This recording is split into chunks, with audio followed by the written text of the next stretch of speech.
your destination. Realme 13 Plus.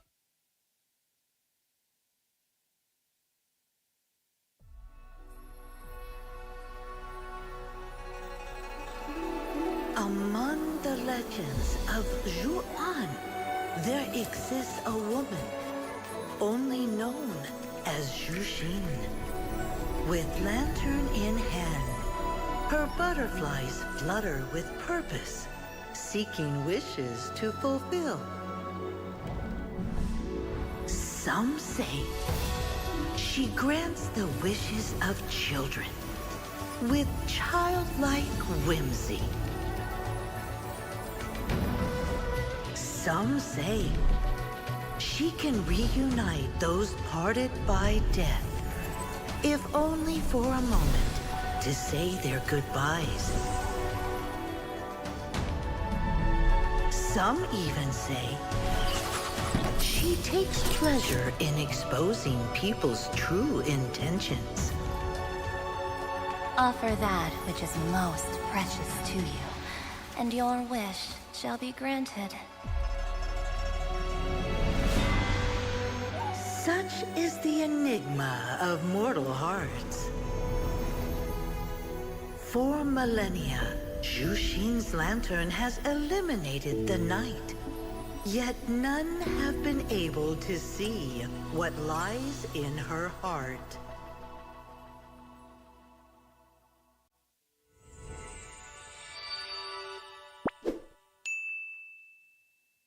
Nước cốt gà Friends giúp giảm mệt mỏi. Nghĩ thôi, làm việc cả ngày rồi. Mệt mỏi nhưng phải tiếp tục làm việc. Uống nước cốt gà Friends. Tiếp tục thôi. Nước cốt gà Friends giúp giảm mệt mỏi. Thử ngay.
My butterflies are so gentle.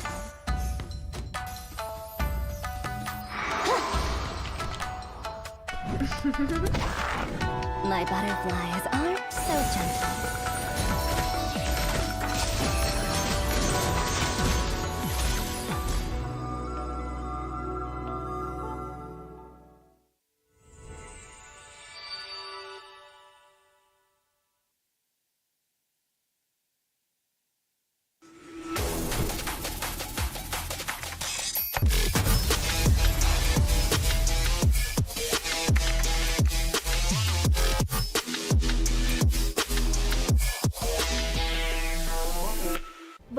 hệ Wi-Fi 6 tối tân.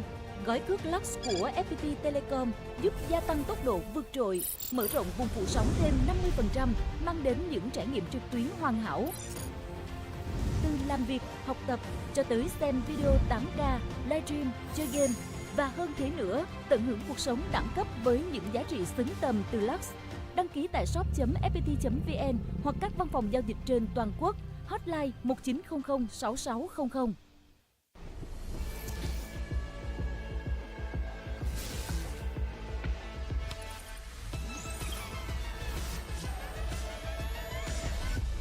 Realme 13 Plus.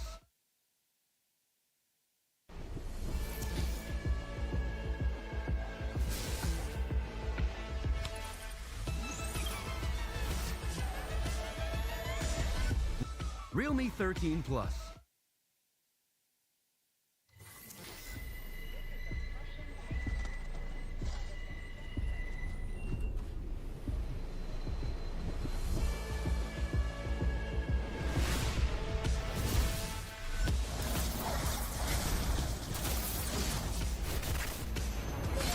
Eliminated.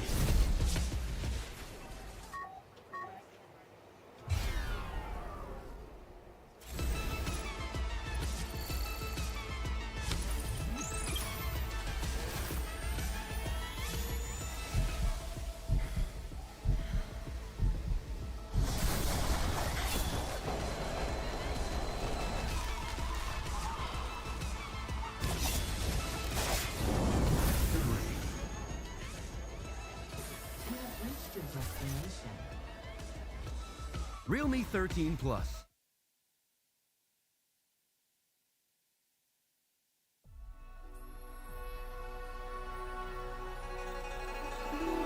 Among the legends of Zhuan, there exists a woman only known as Zhuxin. With lantern in hand, her butterflies flutter with purpose, seeking wishes to fulfill. Some say she grants the wishes of children with childlike whimsy. Some say she can reunite those parted by death, if only for a moment to say their goodbyes. Some even say she takes pleasure in exposing people's true intentions. Offer that which is most precious to you, and your wish shall be granted. Such is the enigma of mortal hearts. For millennia, Zhuxin's lantern has eliminated the night. Yet none have been able to see what lies in her heart.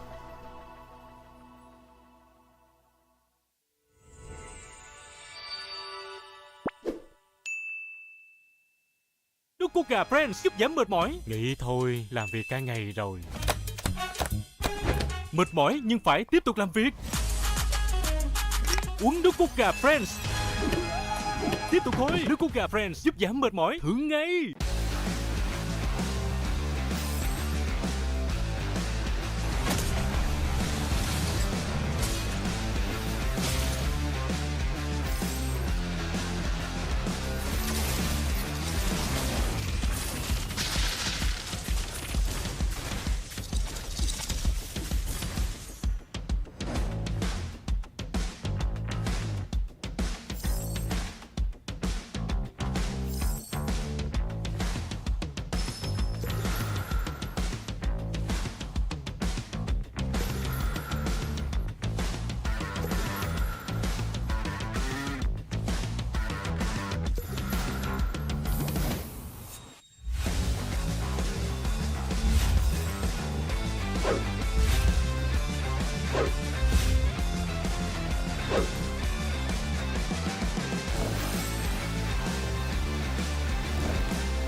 My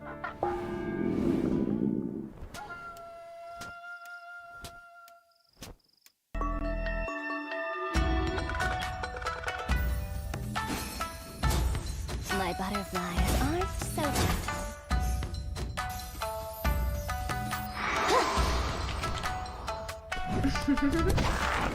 My butterflies aren't so gentle.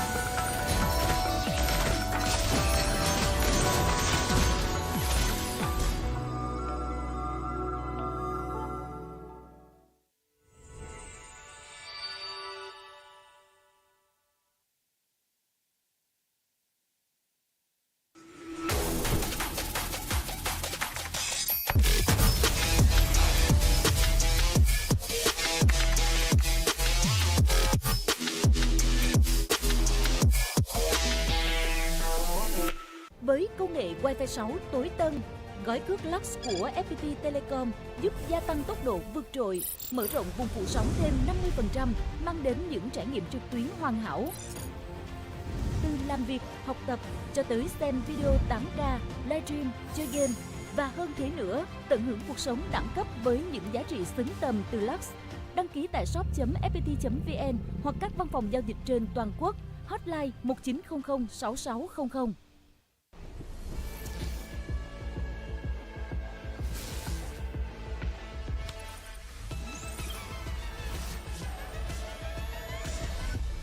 Realme 13 Plus.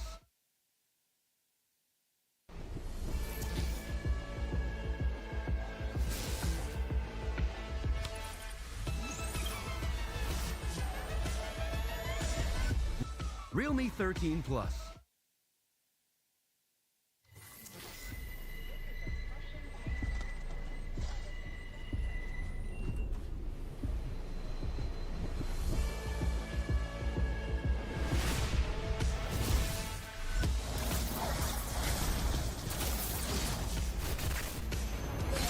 Eliminated.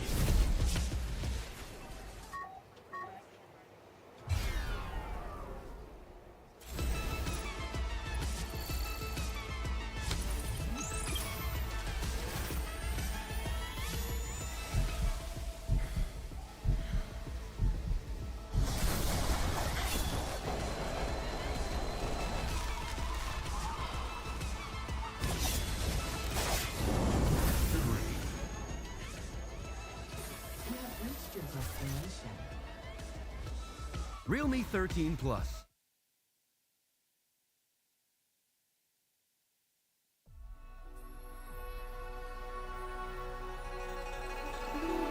Among the legends of Zhuan, there exists a woman only known as Zhuxin. With lantern in hand, her butterflies flutter with purpose, seeking wishes to fulfill. Some say she grants the wishes of children with childlike whimsy. Some say she can reunite those parted by death, if only for a moment, to say their goodbyes. Some even say she takes pleasure in exposing people's true intentions. Offer that which is most precious to you, and your wish shall be granted. Such is the enigma of mortal hearts. For millennia, Zhuxin's lantern has eliminated the night. Yet none have been able to see what lies in her heart.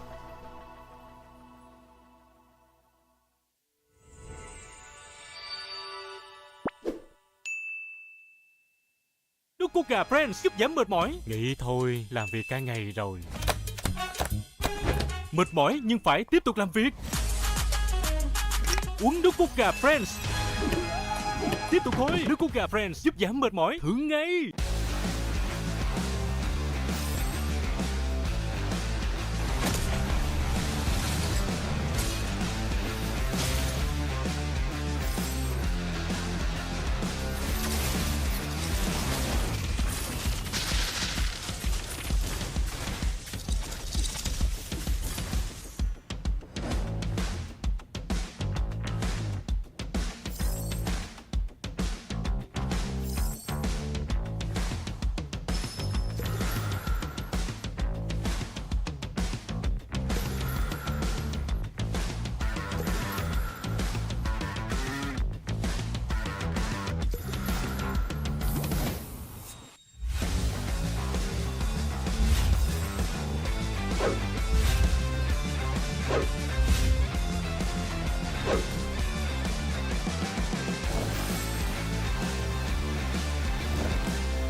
My butterflies aren't so gentle.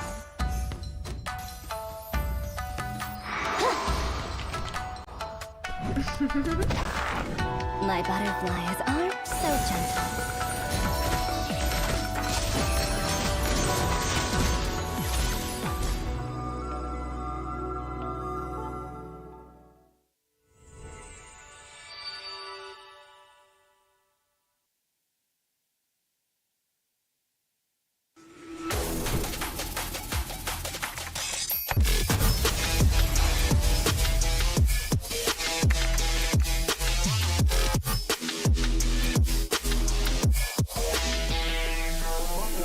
Với công nghệ Wi-Fi 6 tối tân, gói cước Lux của FPT Telecom giúp gia tăng tốc độ vượt trội, mở rộng vùng phủ sóng thêm 50%, mang đến những trải nghiệm trực tuyến hoàn hảo.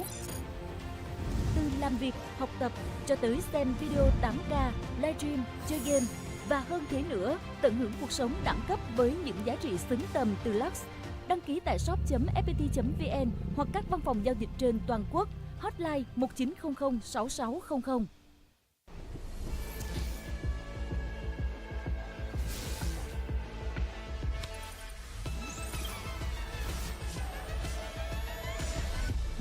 Realme 13 Plus.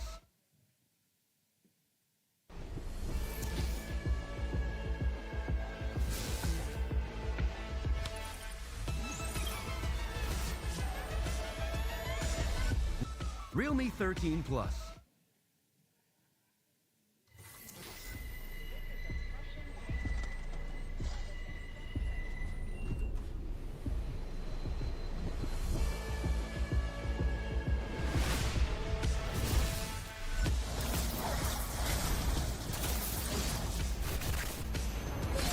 Eliminated.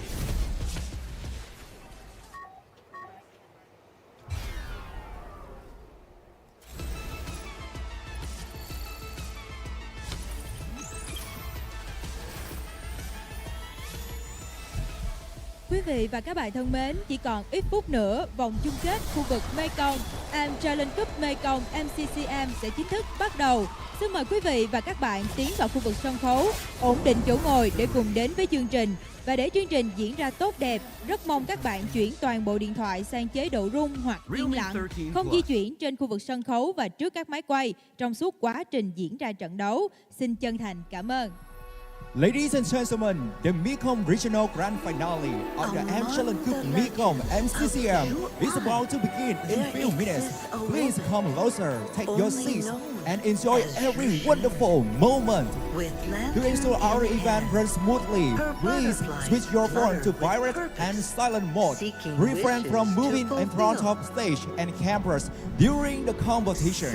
Thank you very much. She grants the wishes of children with childlike whimsy. Some say she can reunite those parted by death, if only for a moment to say their goodbyes. Some even say she takes pleasure in exposing people's true intentions. Offer that which is most precious to you, and your wish shall be granted.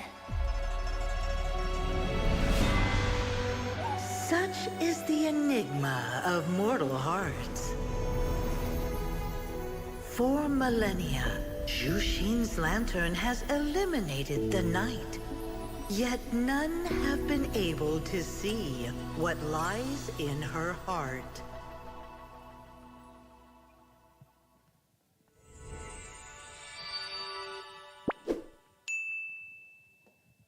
Nước cốt gà Friends giúp giảm mệt mỏi. Nghĩ thôi, làm việc cả ngày rồi. Mệt mỏi nhưng phải tiếp tục làm việc. Uống nước cốt gà Friends. Tiếp tục thôi. Nước cốt gà Friends giúp giảm mệt mỏi. Thử ngay.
My butterflies aren't so gentle.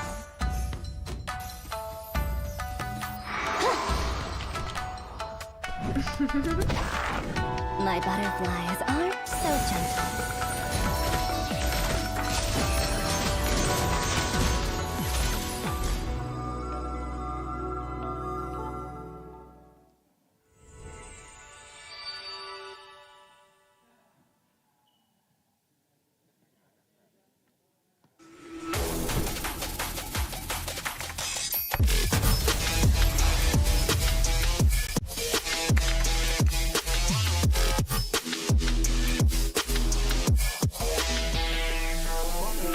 Với công nghệ Wi-Fi 6 tối tân, gói cước Lux của FPT Telecom giúp gia tăng tốc độ vượt trội, mở rộng vùng phủ sóng thêm 50%, mang đến những trải nghiệm trực tuyến hoàn hảo.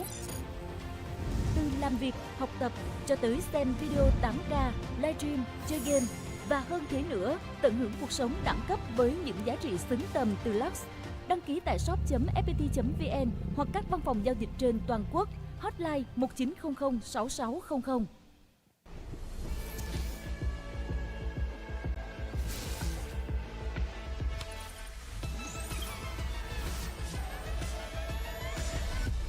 Realme 13 Plus.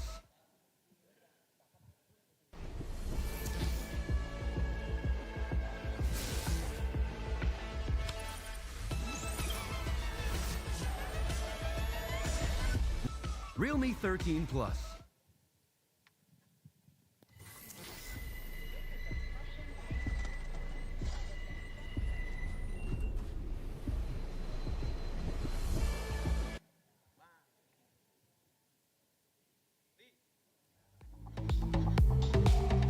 Ladies and gentlemen, welcome to the grand finale of the Mccm Cup Mekong MCCM. Good morning, everyone. My name is Kim Do, and my beautiful co-host is. Tâm Vy. We are so excited to be the grand finale of the Mccm Cup Mekong MCCM. First of all, we would like to extend a cheerful welcome to all of you. Thank you very much for taking your time to come together. Chào mừng quý vị và các bạn đã đến với vòng chung kết của Mccm Cup Mekong MCCM. Quý vị và các bạn thân mến, thể thao điện tử Esports trong khu vực Mekong đã có những bước tiến vô cùng vượt bậc, thu hút đông đảo người hâm mộ trẻ tuổi trên khắp các quốc gia. Và sự phát triển này không chỉ dừng lại ở các cuộc thi trong nước mà còn được nâng tầm khi đội tuyển trong khu vực liên tục tham gia và ghi danh tại các trận đấu quốc tế lớn như SEA Games, Asian Games hay các giải Esports toàn cầu khác, khẳng định được vị thế của khu vực Mekong trên đấu trường thể thao điện tử thế giới. Và trong đó, Mobile Legends Bang Bang đã trở thành một trong những bộ môn Esports được yêu thích và phát triển mạnh mẽ nhất tại khu vực Mekong. Bởi bộ môn này đòi hỏi những chiến thuật và kỹ năng từ các vận động viên nhằm tạo ra một sân chơi cho các vận động viên tài năng, cũng như tôn vinh tinh thần đoàn kết giữa các quốc gia trong khu vực sông Mekong. Công ty cổ phần dịch vụ trực tuyến FPT, FPT Online, Hội thể thao điện tử giải trí Việt Nam Viresa và nhà phát hành Pentap Games đã tổ chức giải đấu MCCM để tìm ra hai đội tuyển xuất sắc nhất sẽ tiến vào trận thi đấu vô địch thế giới M6 Championship. Ladies and gentlemen, in the Mekong region, esports had made remarkable progress, attracting a lot of young talented fans from various countries. This development has extended beyond national tournaments. In current years, teams from the Mekong region continue to participate and make their mark in major international events such as the SEA Games, Asian Games, and lower esports competitions, affirming the region's position in the world of esports. Mobile Legends Bang Bang is one of the most beloved game and rapidly growing esports title in the Mekong region. It requires strategy and skill from its players. FPT Online, in collaboration with the Vietnam Recreational and the National Sport Association VRESA Pentap Game, we are proud of organize the Mccm Cup Mekong to select the top 2 teams, the champion and runner-up, who will represent the region at the M6 Championship. Và để đồng hành cùng giải đấu lần này, không thể nào không kể đến đó là quý đơn vị tài trợ. Xin chân thành cảm ơn Realme, đơn vị tài trợ thiết bị thi đấu với điện thoại Realme 13+5G, sở hữu chip Dimensity 7300, tiến trình 4 nanomet, trải nghiệm chơi game mượt mà ở mức 90 fps với màn hình OLED tần số quét 120Hz. We are honored to say thank you to our sponsor, Realme, the sponsor providing competition devices with the Realme 13 Plus 5G, equipped with the Dimensity 7300 chip built on a 4nm process. It offers a smooth gaming experience at 90 fps on an OLED display with a 120Hz refresh rate. Công ty cổ phần viễn thông FPT, đối tác cung cấp đường truyền Internet chính thức của sự kiện.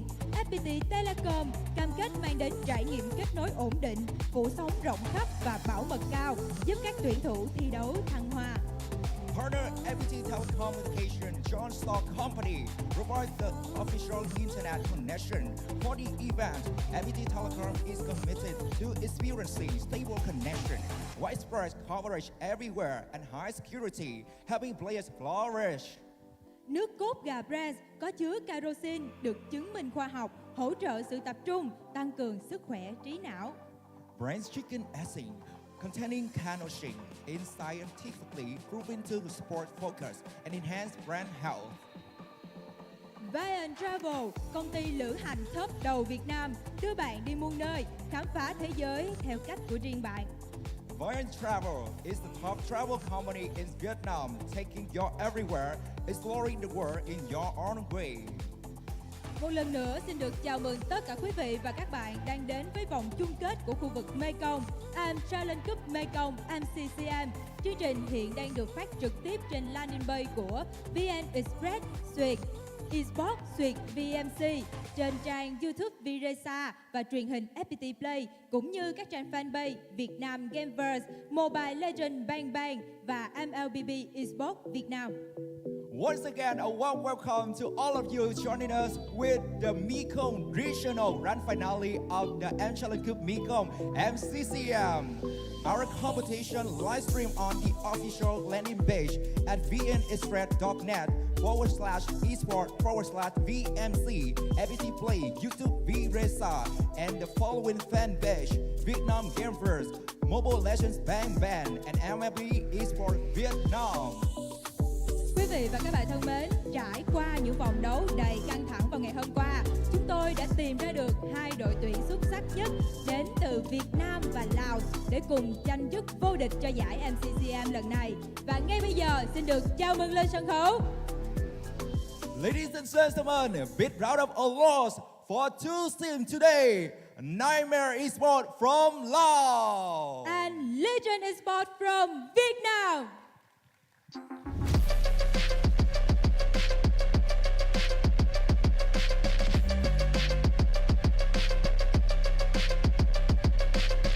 Please come closer, all team. Yeah.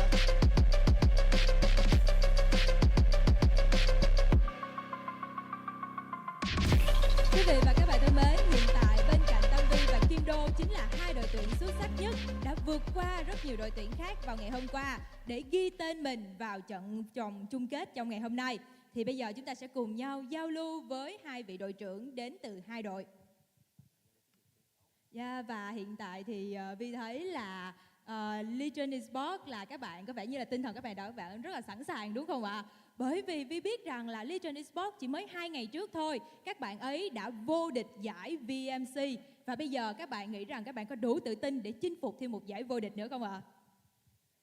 Tất nhiên là mình đầy đủ tự tin để vô địch giải đấu này tiếp. Và bạn có điều gì chia sẻ mà muốn chia sẻ trước khi trận đấu ngày hôm nay sẽ bắt đầu hay không? Chắc là cảm ơn mọi người đã theo dõi và cảm ơn và đã ủng hộ Legend Esports suốt 3 ngày vừa qua. Và Legend Esports là một đội tuyển rất được yêu thương cũng như là nhận được sự kỳ vọng rất lớn của cộng đồng MLBB. Sẽ chúc cho tất cả các bạn ngày hôm nay sẽ thật tỏa sáng và thăng hoa nhé. Team leader of Legend Esports say that thank you everyone supporting for Legend Esports. Once again, thank you everyone. And now congratulations Nightmare Esports. Congratulations because your team make it in the grand finale. So what would you rate your team 1 through 10? 100. Oh. And why? Because I'm confident that we will beat the champion. Yeah, looks so good because you look so confident, and I wish you the best with the thrilling match. Okay, and now all of you can come back, play in position, and have braced match. Thank you very much. Yeah, come back, your playing position. Và vừa rồi chúng ta đã cùng nhau trải qua một trận phỏng vấn nho nhỏ trước khi bắt đầu vòng chung kết ngày hôm nay. Và thưa quý vị, trận chung kết sẽ được diễn ra theo thể thức Best of 7, đồng nghĩa với việc đội nào chiến thắng 4 trận trước trong tổng số 7 trận sẽ là đội chiến thắng chung cuộc. Ladies and gentlemen, we are about to witness a thrilling and intense final match to determine the winner of the Challenge Cup Mekong Mobile Legends Bang Bang. The match will follow the best of 7 format, meaning the first team to win 4 matches will claim the championship. The first match tests not only skill but also strategies.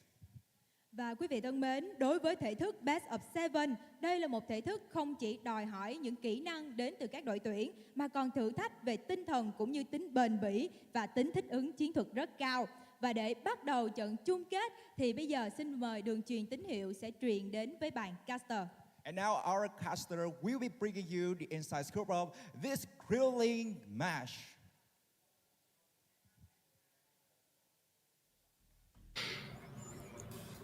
Thank you very much to our lovely host. But ladies and gentlemen, this is Terminus for MCCM or the M Challenge Cup Mekong Season 4. We've already got our 2 teams that will be going to Malaysia or coming to Malaysia for the M6 wildcards, but we still got to figure out who is the better out of them 2. You got me, Husky, alongside Renma to kick off the grand finals for the day. You know, our 2 hosts look very lovely today, and we just know it's going to be a grand match between these 2, even though it's a little bit of an underdog story for Nightmare, as their track record against the roster that makes up the Legion Esports squad isn't that stellar. They look different this time around, and hey, they said it themselves. They're going to be the champions, so they're confident. Yeah, the host asked them from how would they rate themselves 1 to 10, and they went over and beyond. So hopefully that confidence is going to bring them all the way until that trophy, because you look at the track record even from yesterday, right? Nightmare Esports actually dropped 1 game against Vampire, whereas Legion Esports got a 4-0 clean record. So that is going to be very important coming into this, looking at all the histories between these 2. Yeah, you go back into honestly what went on in the last M Challenge Cup for Mekong, and it was a sweep, if I'm not mistaken, for the then Xeno Zenith going up against Nightmare. So clearly Nightmare are going to go into this with a desire to not get swept again, maybe get their revenge. Absolutely. We got to first of all thank our sponsors and partners. We got FPT Telecom, VN Travel, Brands, and also Realme for giving our competitors the best travel experience to the venue, the best connection, the best health supplement. I used to drink Brands as a kid, and I can tell you it works wonders. Same as the phone, Realme 13 Plus, powered by 5G and AI technology with just all the most advanced chipset you have. Yeah. Although we got to see that, I believe it was you and LaFell who got to witness one of the players almost drop one of these devices. Thankfully, they did not. Yeah, thankfully, he held it together, right? The device stayed strong. They finished the series. Unfortunately, we won't be able to see him today. They have been eliminated. But what we will see is essentially the 2 mainstay names that have been there for the M5 wildcards, and they're gonna make a run it back, right? And the only difference that we're gonna be looking for is if Nightmare Esports can conquer their adversaries, or will the then Xeno Zenith, now Legion Esports, still maintain that dominance and kind of fly that Vietnam flag as the champions of the MCCM. Yeah, we gotta go back to what you mentioned, though, that when it comes to what they've had heading into today, Nightmare almost didn't make it. They were almost taken down by Vampire, while Legion just looked like they completely flew through Group B. Yeah, they definitely did. And I think even for Nightmare, we look back at their first series against Vampire Esports, it did look slightly shaky, right? They had a breeze through Game 1, completely dumpstered Vampire in under 11 minutes.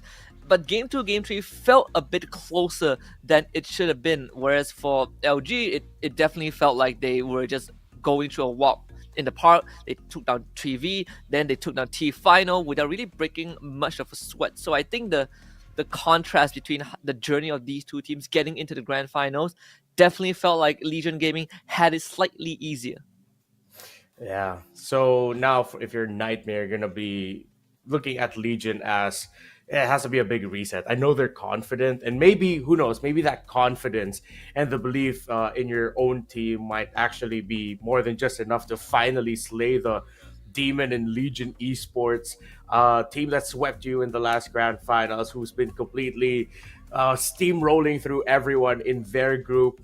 I am really hoping for a very close and competitive series between these 2, because I learned something from one of the coaching staff members of Nightmare Esports.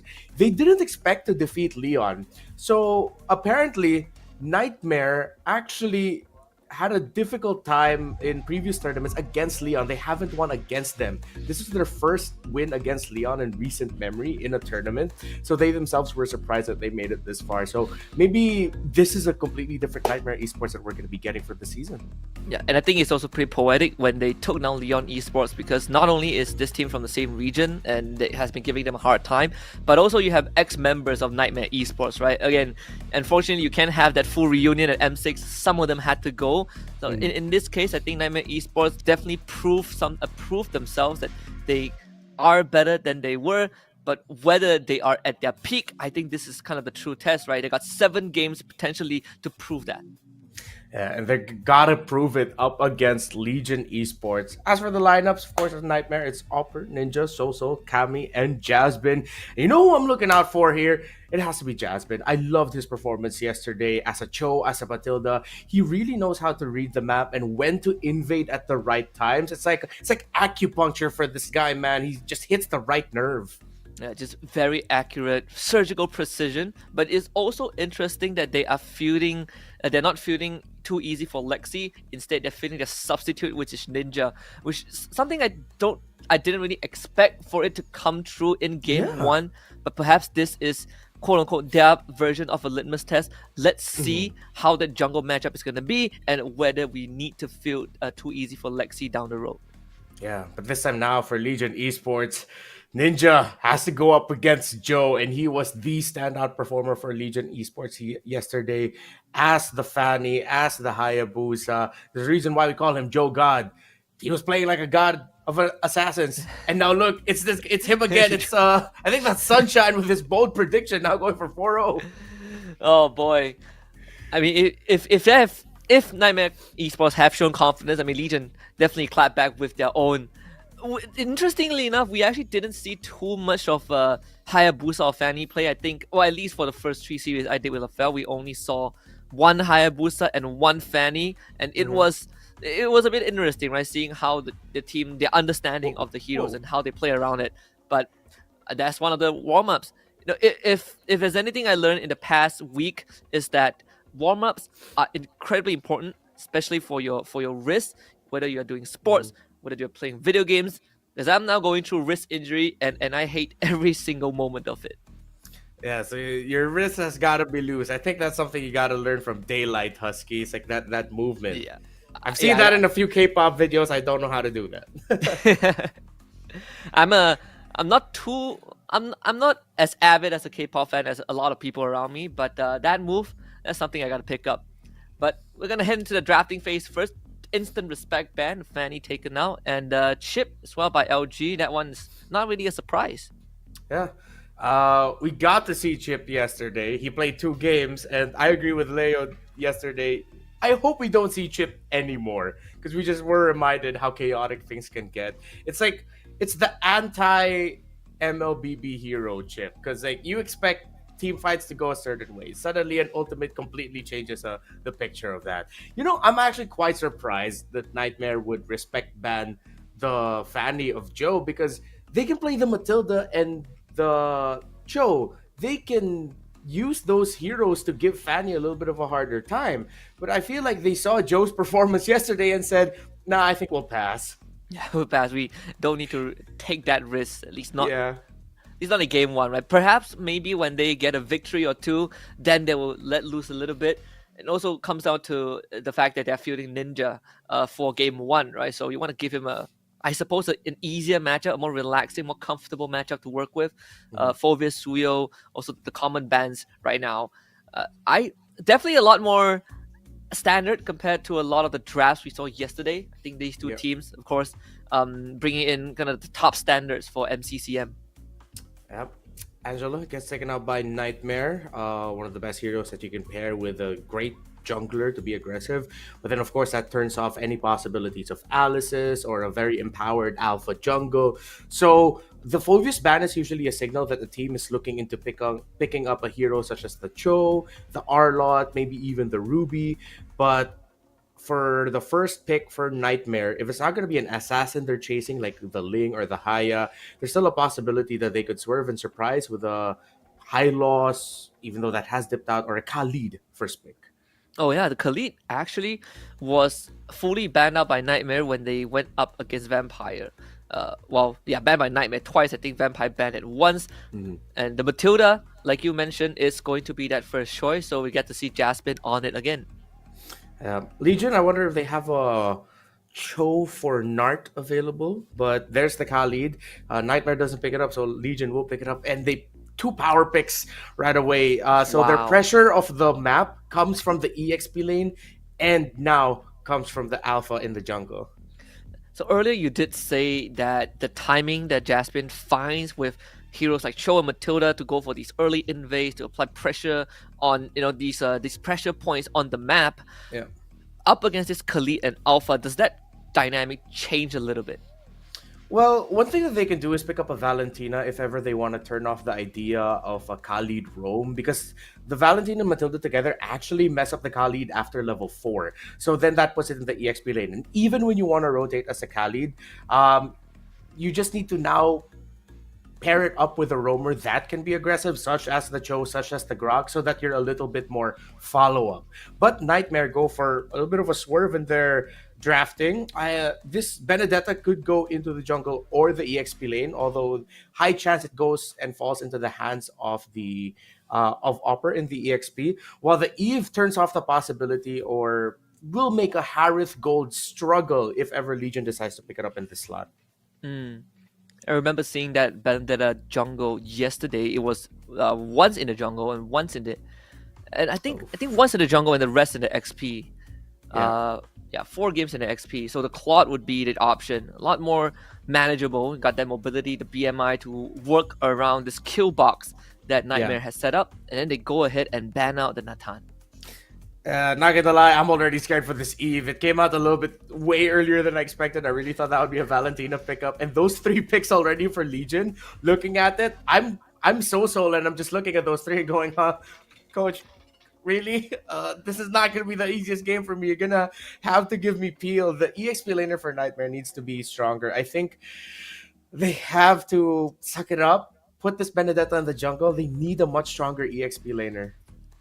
So even the tank Benedetta is not going to work as well, right, in this situation. Yeah, you need something with a little bit more peel. Tank Benedetta is a little bit too greedy. The only unless Opper has a god game where the Electro Final blows are being used to actually protect the Eve when she's getting dived upon, but that's too high concept, a little bit too difficult. The lineup of Legion looks easy right now, even though they have the Valentine and the Faramis taken away from them, which is surprising because usually you pick the Eve because you know you can counter the Faramis with it.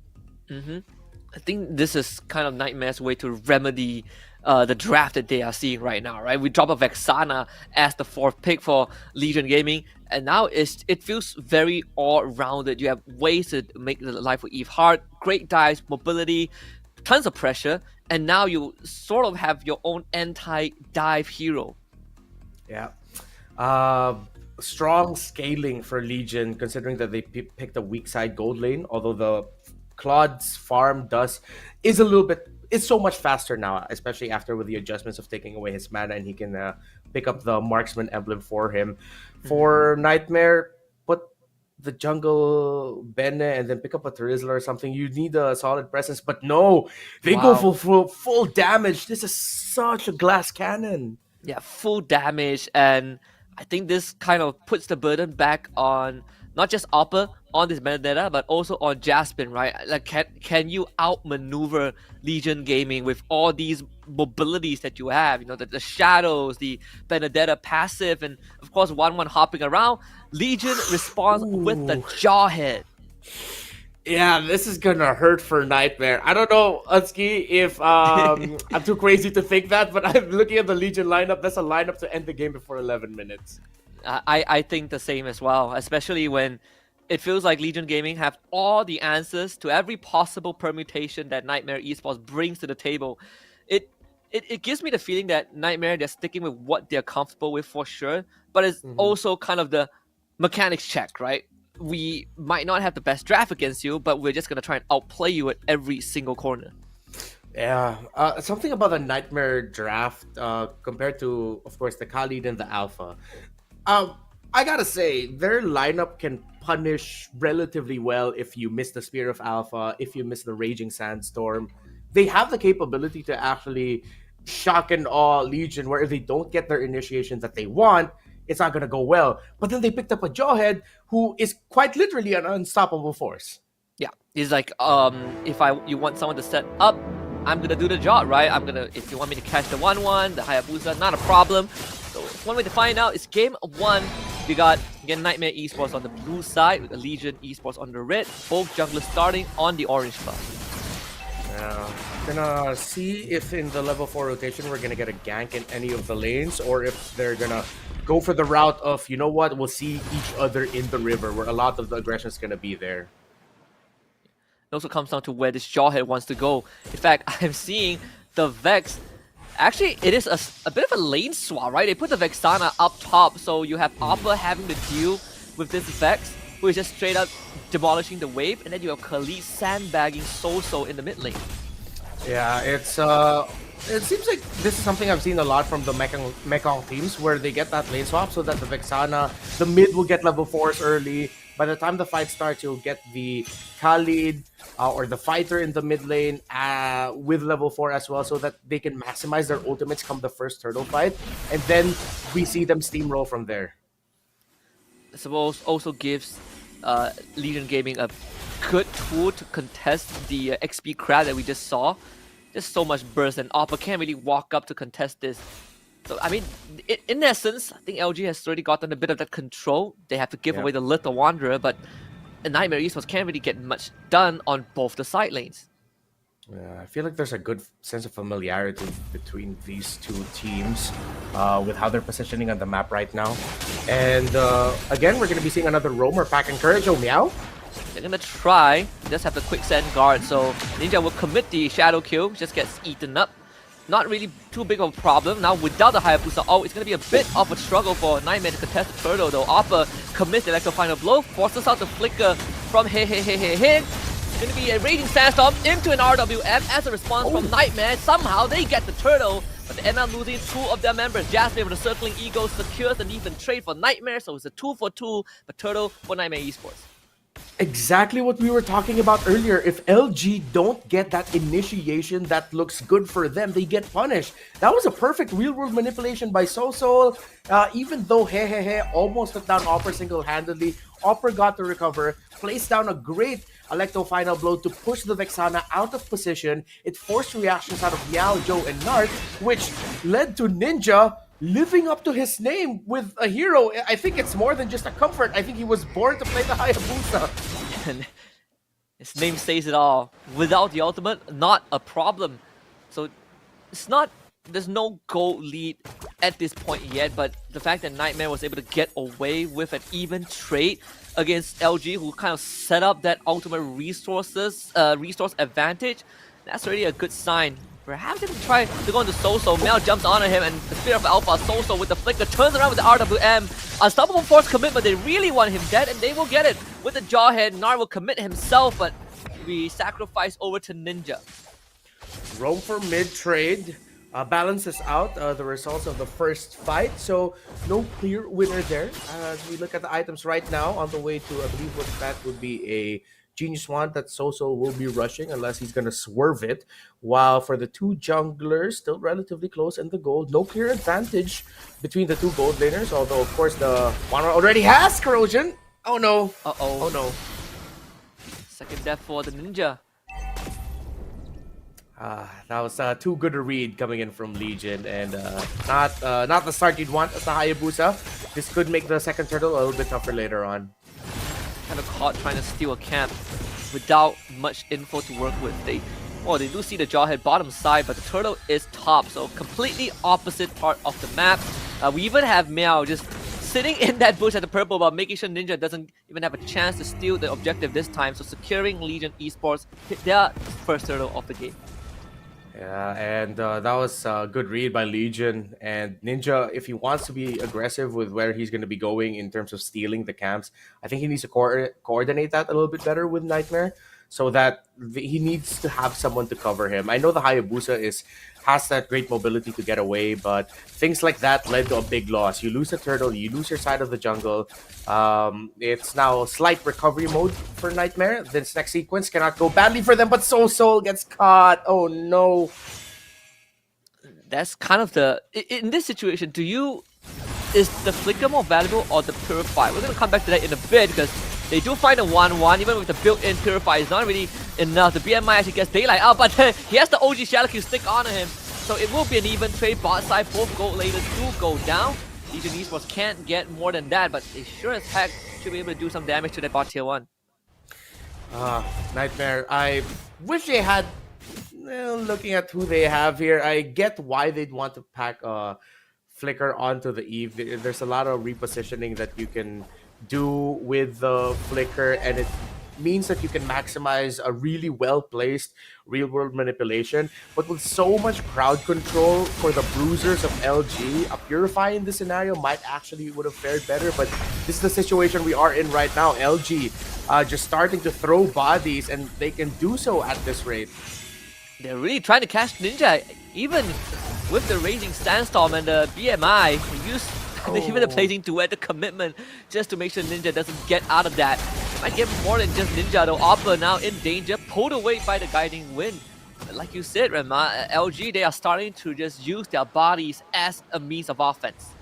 And one thing that I like that they're doing is that they have a clear positional assignment. We're gonna go here, you're gonna go there. It's not all funneled into one area. That Nightmare now has to try and tackle all of these bruisers from multiple directions. With Mel around, even with Thunderbelt this early on, there is just really nothing that Nightmare can do. The fact that Ninja has gone down the third time, 1,000 net worth behind Joe on this alpha, recovery mode is going to take a lot longer, right? He just got the Hunter Strike into the Legion Sword. So, a Nightmare, they somehow got to slow this down. Yeah, this is the scenario now where you shift your attention. Ninja won't be able to carry. You can help him get his farm, but your attention needs to go into your 1-1 and even making sure that the Eve is in a comfortable place to put down a good real-world manipulation, which then turns into Opper just making sure he gets to maximize an Electro Final Blow to deal what damage he can. This Hayabusa now will turn into a 4-1 split. He'll have to clear out minion waves from the side lanes, push out there, which is exactly what they're doing. So you see the adjustment on the fly coming in from Nightmare.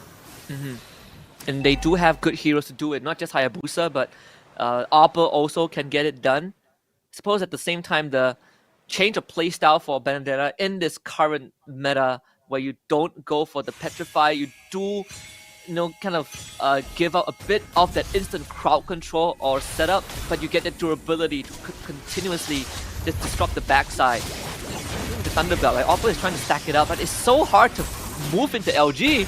Without the eye for an eye, well, actually gets it back in time. Wow, very well timed, honestly, by Oppa. Yeah, good thing he was able to get away from that, and he was, you could tell Nart and the rest of LG were just thinking about, do we full commit? Are we really gonna go for him? But the moment they saw that Benedetta use that eye for an eye, they were like, alright, now it's not worth it to chase him. Now, update on the two gold winners of the Golden Staff already for a Claude, and compared to before, this is his power spike already. You don't need to wait for the corrosion. 2 core items, one of them being a golden staff. You're already locked in. The 1-1 though, I hope that if it's not going to be a Sea Halberd, I hope it rushes the Malefic Roar at this point, honestly. If you want a little bit of a quicker power spike, high damage needs to be chased already. The high damage, Joe is taking a ton of it, really heating up. Even with the War Axe, not enough this time. 3 members of NM on top of him, and that is the pickup you want for Nightmare. And a good disengage right as the Lord spawns. You get Acupuncture from Jasmine, precision by Nightmare, finding the right target, and yeah, you see the adjustment wherein they rotated together, not with the Eve, but actually with the 1-1 to make sure that Cammy would get a kill so that they have this enough damage to dish out if ever they get a pick off, and they got it. But right now, the positioning of LG around the store is a little bit too good. Even without the Alpha, the rest of the LG lineup just too menacing. Got the Khalid, you got the Jaw hit. It feels like they could take you on 4v5 if they want to. So no Lord take for NM. And LG, they are just going to play around this area. Yeah, that's the problem for Nightmare, right? Like the 4-man team fight of LG without the Alpha is great. Subtract 1 member there, it's still a force to be reckoned with. And the fact that they cannot catch Hehehe on this Vexana 4-0 shows just how much space is being provided by the frontliners. Already up to a Blood Wings going into the 3rd item. I think could be building the book after already having the Genius Wand, the Glowing Wand rather, as well. Sea Halberd is the build up for the 1-1, and I think he's going to be chasing the Wind of Nature afterwards. Just needs a little bit of a physical. Oh, that's a toss back. Jasmine He's gone. They get the RWM catch, but a response to the Eternal Guard stops any backline dive. So NM cannot follow up with that. Blazing the way from Daylight to the back line, forcing out the flicker into a Spear of Alpha. They funnel him into the hands of Joe, and just like that, it's a 4-man wipeout for the side of LG. Only Oppa left to tell the tale. In the blink of an eye. And you called it, Husky, the block by the Eternal Guard, perfectly placed by Hehehe. You thought that Cammy and Opper would get the optimal angle to punish LG's dive, LG's pickoff onto, initial pickoff onto Jasmine, but no, it was just blocked by Hehe. I mean, the assignment of LG in that team fight was also very well thought out, right? Like you had a Joe Alpha somehow of all places in the bush to intercept and cut off escape routes. Something that I think and definitely didn't expect. Oppa also has to back off with this Lord coming in on the bottom side. LG is looking to really do some serious damage. The good thing about Nightmare is that they are packing a lineup with an Eve. Even though the 1-1 is their gold laner, LG banned out the Nathan earlier, which was a great move. Because they knew they were playing for the early game. If it was a Nathan and an Eve, it would be really tough for them to end this game. But considering that it's a 1-1, it's a little bit more accessible, I guess. If they want to go for that siege, they still have to respect the real-world manipulation at the end of the day. With a nature built up by the 1-1, that has to be a Malefic Roar later on to really dish out the damage and counter-punish potentially LG's dives. We even see the third Winter Crown now for LG. First two were on Joe and Nart, and now Meow also joins in the fun. Now talk about it being hard enough to get to LG's backline. Now they have invulnerability. Yeah. Again, even LG acknowledges that. Yeah, with an Eve around, it might be tough for us to get the picture-perfect entry and initiation that we want. That we want to survive. If it means packing Winter Crowns across the board so that we can wait out the real-world manipulation just a little bit longer, so then we can continue fighting, then why the heck not? Great itemization by LG. Even the lane management, right, for LG, I thought that they would freeze the wave just slightly longer to make Nightmare kind of walk out and explore the map. I think they do have control, but now it's a 2-3 split. You got the Alpha and Khalid on the top side. I mean, Claude is just farming whatever he wants, and the orange buff completely cut off from NM. And they're just getting resources across the map right now while still defending their sides of the jungle and the opposite lane. Great man assignment up top with Meow and Joe together. Potentially stopping any split pushes, any attempts on getting that tower. They're not overly aggressive in hunting as 1, hunting as 5. They're still taking care of the map. So you see the respect coming out from LG. Yeah, a lot of respect, in fact. And the fact that they got such a read as well, right? You see that's just now the duos basically breeding right beside each other. But I think LG are going to continue manning that vicinity. And then they did clear out the wave, but with Lord spawning on the bottom side, of course Nightmare will be the first one to move towards that area. Then tell for this Hayabusa. Already level 15, yes, but not even with the Endless Battle just yet. Well, the Alpha's a little bit more free farm. Zoning out by Oppa. Oppa is really trying to get some space, but they're just going to be patient with their ability. So Oppa down, less than half health. Joe comes in with the Spear of Alpha, Winter Crown, just to buy a bit of time. That's the RWM. They create the box, but you got a Claw jumping on top of so pulled away by Jasmine. Daylight follows up with the flicker. Couldn't get the kill. BMI to safety. No one goes down. Hey. With the Wishing Lantern glowing 1. Doesn't get the kill onto Cammy, who doesn't burn down. They get rid of Ninja, though. Electro Final Blow gets used. Lord finds a knockout on Daylight, but it will be secured nonetheless by Joe. And LG at the end of that finds the Lord and 2 kills. Perfect entry by Joe. Even better entry by Daylight. The moment that box was put down, he had to let it go away. He dished out what damage he could, but that Blazing Duet was perfect by Daylight. Another Circling Eagle, that's the 3-man knockup. Another Winter Crown, just 1. Courtesy of Meow. Immortality actually expended by Joe. I want to try and get this inhibitor at least.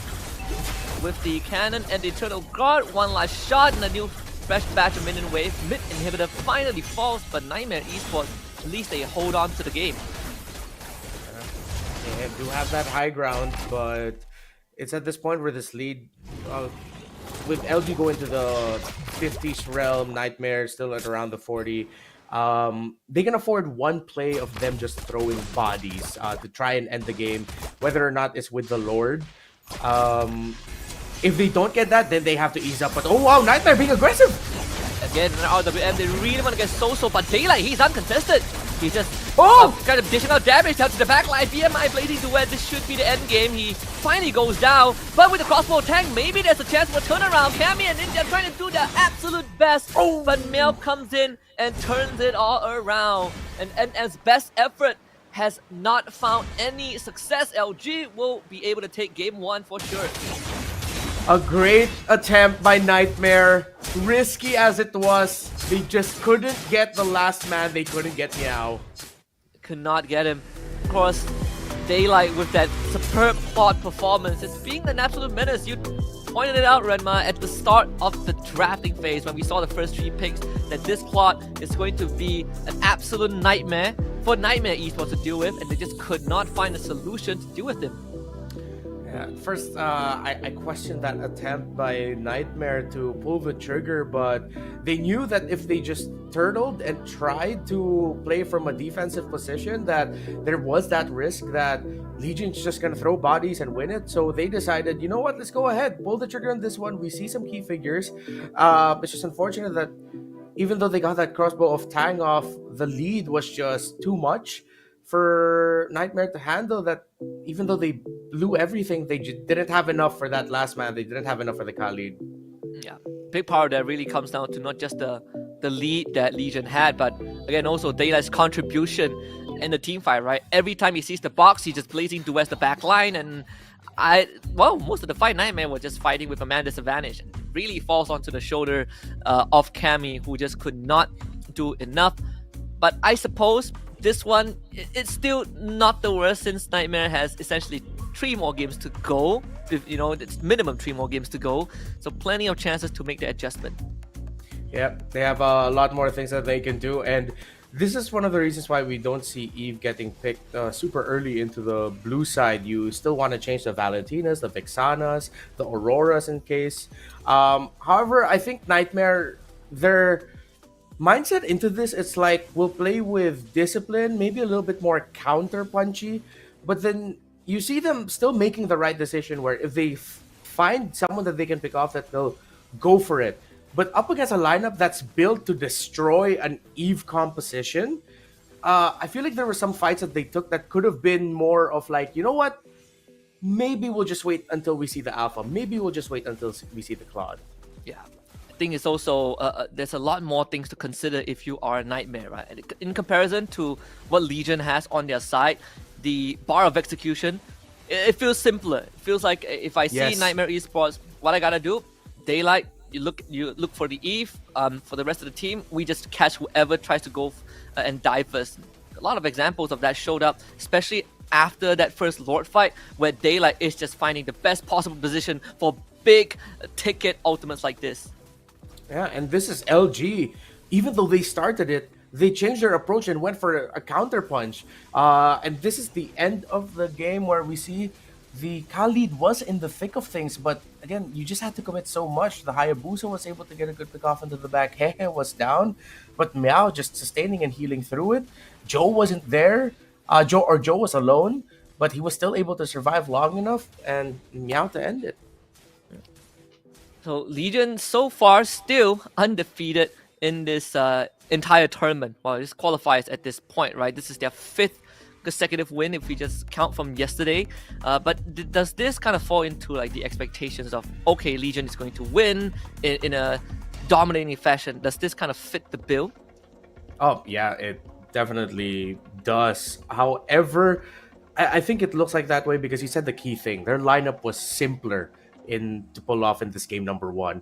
While in game 1, because it looks so much easier to pull out the draft that you want to do, of course it's going to look a little bit more dominating. Although stats wise, yeah, it does lean into them. While all I could say is for the next ones, Nightmare, I think they have to go back to the basics. High concept is their draft, but up against the spear of Alpha, Joe continuing his streaks of MVP performances. Very hard to get through him. We saw the amount of damage that he deals, but aside from that is also the setup that the Alpha sort of brings with the ultimate, right? Something that I think some of us every now and then we overlook that an Alpha can also set things up. And even at the end where he was left alone, he was essentially just 1v2ing the members of NM. So the 4-0 prediction, of course, still remains active for Legion Esports. They have a good chance to make it happen. Nightmare on the back foot. Even the post game, I mean, this tells a very compelling story about that game one. Yeah, if you look at the gold, the objectives, yes, the towers, the lords, Nightmare was able to get that one turtle, but the gold was very close, and it all came from the fact that Nightmare did pull that trigger into the last fight. They were going into that with a 10k deficit, but one of the problems was, again, we go back to the Vexana. I liked how they handled that one team fight was showed, I believe that was for the first lord, wherein they initiated. But then when they saw that they had the Benedetta, the 1-1 getting close, they went back, then spread out. And that's how Hehe was able to get that clutch Eternal Guard and Daylight to eventually come in with that big ticket Blazing Duet. So despite them playing a lineup that is literally bang your head against the wall and the wall will still break, they stop banging their heads against the wall at the right time and then continue to bang their heads against the wall. It's just good respect by LG. Yeah, we did see kind of the change in approach, right? Like throughout the game. At one point they decided, okay, we gotta start playing the map. Let's play the split, right? Let's send Jasmine and Cammy together. If we can get the pickup, that's great. Cammy has more than enough damage. Let's send Ninja to the other side of the map. But it's the Lord fight that I think that changes the landscape of how they approach that game. We gotta fight for the Lord, and if we lose the Lord, now we have to go on defense. It gets a bit more desperate. Yeah, and you can see that they were really holding on to their ultimates like at the right time. Again, even though this lineup will just toss it all, it would potentially work, especially since they already have the Winter Crowns on their key initiators. But at the end of the day, he still respected the Eve. That every time we go back to it, the Eve put up that Starfield, there's the Claude. If it's not the Claude, if it wasn't used to initiate, there's the Alpha, or there's a Raging Sandstorm. That you could really see the patience that they were playing with up against Nightmare. Yeah, even kind of a special shout out to Nart on the Jawhead, right? Like his life mission the entire game was just, I see the Eve, I'm just gonna toss her up. Might not cancel her ult, but she can't play checkers and chess while she's a crowd control. So I think again, very straightforward approach. So for Nightmare in this game too, is it more towards like changing up the sequence of how they draft? I would assume they go on red side for game 2. Yeah, definitely change up the sequence. I'm still okay if they decide to go for a Matilda priority. As much as I'm not the biggest fan of picking a Benedetta EXP lane early, that's more of like a late into the draft reveal. I also still appreciate how it was played by Opper. I am now reminded just how crazy a Benedetta can heal with the Oracle already on her, the Revitalize. So I guess a lesson learned for me as well, that it's deceptively tanky and does have enough damage and crowd control to be a nuisance. I think they have to change up their priorities in the mid lane, especially. I like the Eve, but it was too high concept. If you're going to pick up the Eve, do it for later in the draft. Weirdly enough, though, in this current metagame, if you're drafting red side, it's perfect to draft the Eve as the third pick if it looks good, but don't force it if it doesn't look perfect. Yeah, it's one of the few remnants of what makes the red side good, right? Considering that you are giving up a lot as well in terms of like what you need to ban out. We'll see. I mean, draft for game 2 underway. Of course, Nightmare Esports will switch sides over to red. We got LG on the blue side. Safe to say that the Chip and Suyo most likely will be banned out. We get the Phobius banned out by Legion. Yeah, and which makes it difficult for Nightmare now. That are you gonna go for Chip Suyo Fanny or okay, there's a Fanny. So that completely demolishes the question I had in mind. But are they gonna ban out another assassin? Chipsuyo Fanny looks good, but the problem is you're gonna end up giving the Jushin to Hehe, which he showed he plays that really well. So Yeah. now LG are taking away the single target lockdown heroes. That is what Matilda is now in the meta, especially if she gets a snowball early and she can start building damage items earlier on. Do really want to see Nightmare pick up the Cho early. If it's not going to be a Cho Khalid, maybe Cho Gatot. But oh no, it gets respect banned. Wow. I mean, I love the approach from LG, right? Like you have that advantage on that blue side to in terms of drafting, and you just start hammering in onto Jasmine's hero pool. But I like the fact that you brought up it's either the Suyo or the Jushin. And in game one, Jushin, I believe, was led through, but Legion didn't really consider it, right? Like they didn't feel the need to go for it. Mhm. Now it's a win-win situation, right? Nightmare can only ban out one. LG will always get the other. I want to see Nightmare highly consider an Alpha Gatot as their first two picks, and then get their mid laner or a power gold for the third pick later on. Because when you go Alpha Gatot, to be fair, Alpha will soft counter in terms of what the Suyo wants to be able to do them in the map. And then you have the Gata to go for the re-engage. If they don't want to go for the Gata Kacha here, it has to be, you know what? I'm gonna reel back. Please pick up the Gatot because at least you can show that it's a flex. It can either go XP, it can either go roam. It'll make LG overthink. Mm-hmm. I agree. And I think yesterday, Lafelle also did point out in certain situations, more often than not, the Gatot roam actually gives you quite some priority, right? You could control the mid lane, but also with how durable the Gatot is, the just having the freedom to move around the map gives you a lot more say in dictating kind of the state of the game.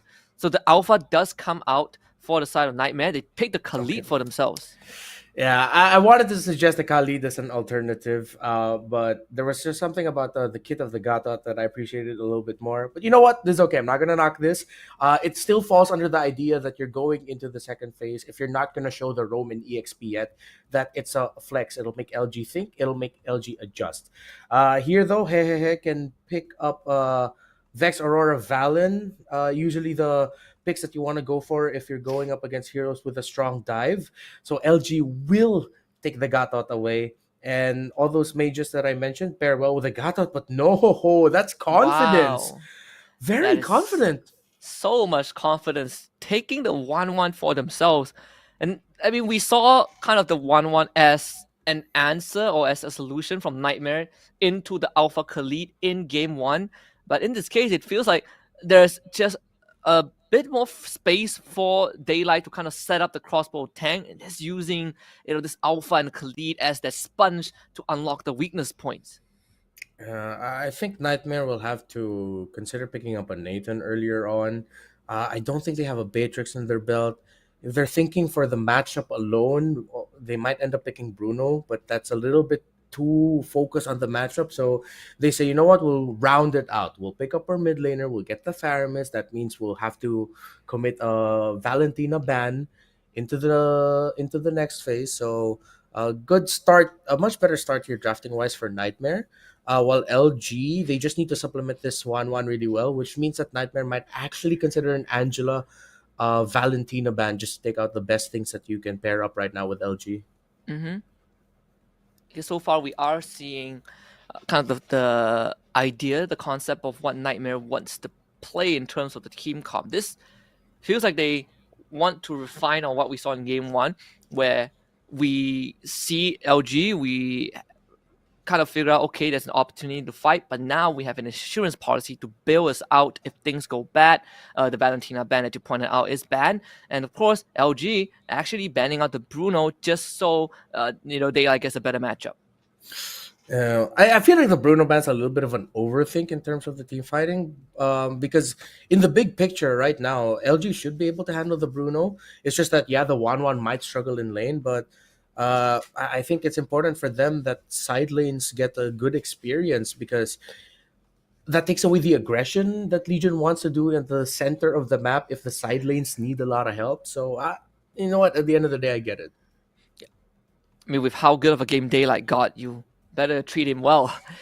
Yeah. Harith banned out also. So, yeah, targeting that gold lane, we get the Vexana ban from NM. A bit of a kind of, you soften up the mid lane a little bit for So, but also, you kind of force Hey to go for something else. Yeah, this either needs to be a Nathan or a carry if you want to pick your gold laner now. But I'd be okay with them already showing the Roman EXP trade off. I'm trying to go through my head right now, but it's tough because you don't see enough pieces for LG to say that, oh, we pick a gold laner now, because we see that you still don't see enough. You pick the roamer now, you also still don't see enough. So are they going to go for a cat? They already have a strong front with the Alpha and Kali. They can go for a pick-off style roamer instead. But you know what? They say, we'll get the gold now. They pick up a Lunox, but this is all very close ranged. They need to really synchronize their entries. Yeah, have to really be in your face and into something like a Gatot and Suyo. Again, you got to play around that box, right? Like game 1, it was Nightmare with the kill zone, but so far in game 2, the kill zone goes over the LG. And speaking of that, they are going to amplify it with the Eve and the Tigreal. Oh, not gonna lie, it feels bad, man. you take the gambit and say, you know what, we can pick our gold laner now, but they end up looking at that. I'm scared for the Lunox at this point. Even the Tigreal were perfect. Actually before the Lunox pick, I was in agreement with you. I was thinking maybe they could go for something like a setup or catch, right? Like Tigreal, I don't know, maybe Arlet. If they want to be a bit more adventurous, the Ruby Grok doesn't seem too bad.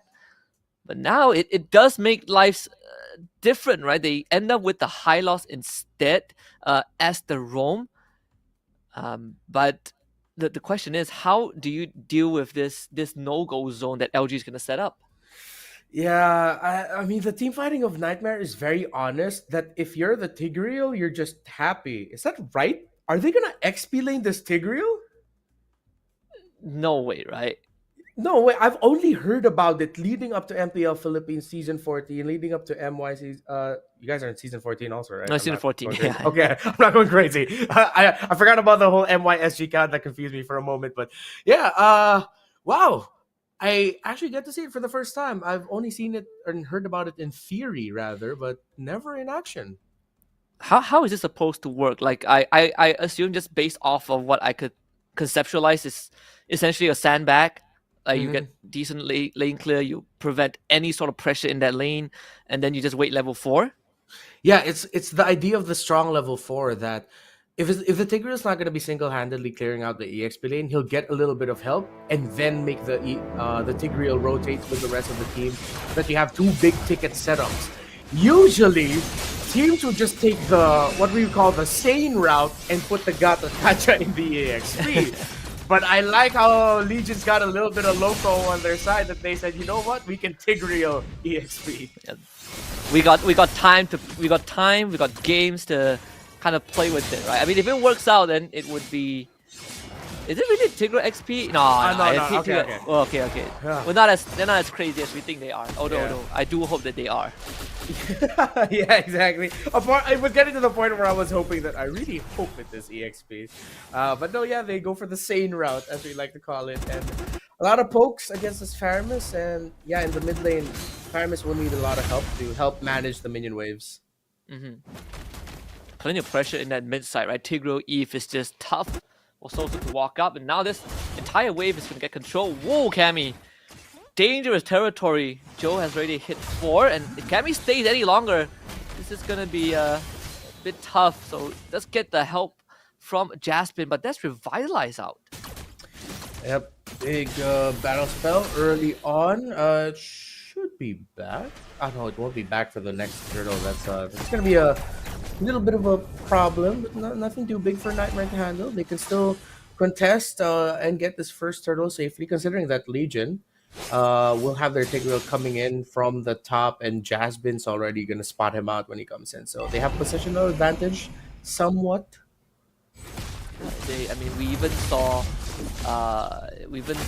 Opper get taunted up for now. Thankfully, has the passive to get out of that. Here comes the turtle take. Not really sure how NM wants to approach this. Good spin of Alpha to dodge it, but they lose the turtle, right? So much crowd control. RWM, implosion, everything from the kitchen sink. LG finds a double kill for Hey. Oh, and the worst part about that is Lexi couldn't even click retribution. I missed out that he was crowd controlled at that moment, or unfortunately it was just a miss, but the brilliance up, Daylight. Nah, not gonna be able to get close enough. Feels bad for Nightmare. Legion, they fought a really good team fight, considering that the real world manipulation was coming from the side of Nightmare. That's where he was positioned. They do find Nart, but again, can't really do too much about him. They pull him back. He's just such a tanky boy. But so far, things going pretty well for LG. Blade surge into a Soul Sever. That almost takes out Jasmine in the process. Yeah. Oh, I think we failed to mention it's too easy for Lexi in for Nightmare. Ninja getting playing experience in close at times game number 1, but as we look at the items, Lunox is gonna take quite some time already. A slight lead for the 1-1 Corrosion. Jungler's still close, so that's good news for too easy for Lexi. EXP lane, the Gata Kacha is having a little bit better time compared to the Khalid, which means Opper's getting a bit more farm through the mid.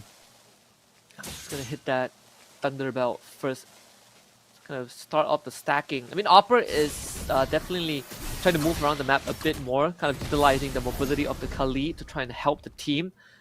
Unfortunately, no cigar in the first 4 minutes. And LG, they have 4 guys on top. They really want to shut down that top side.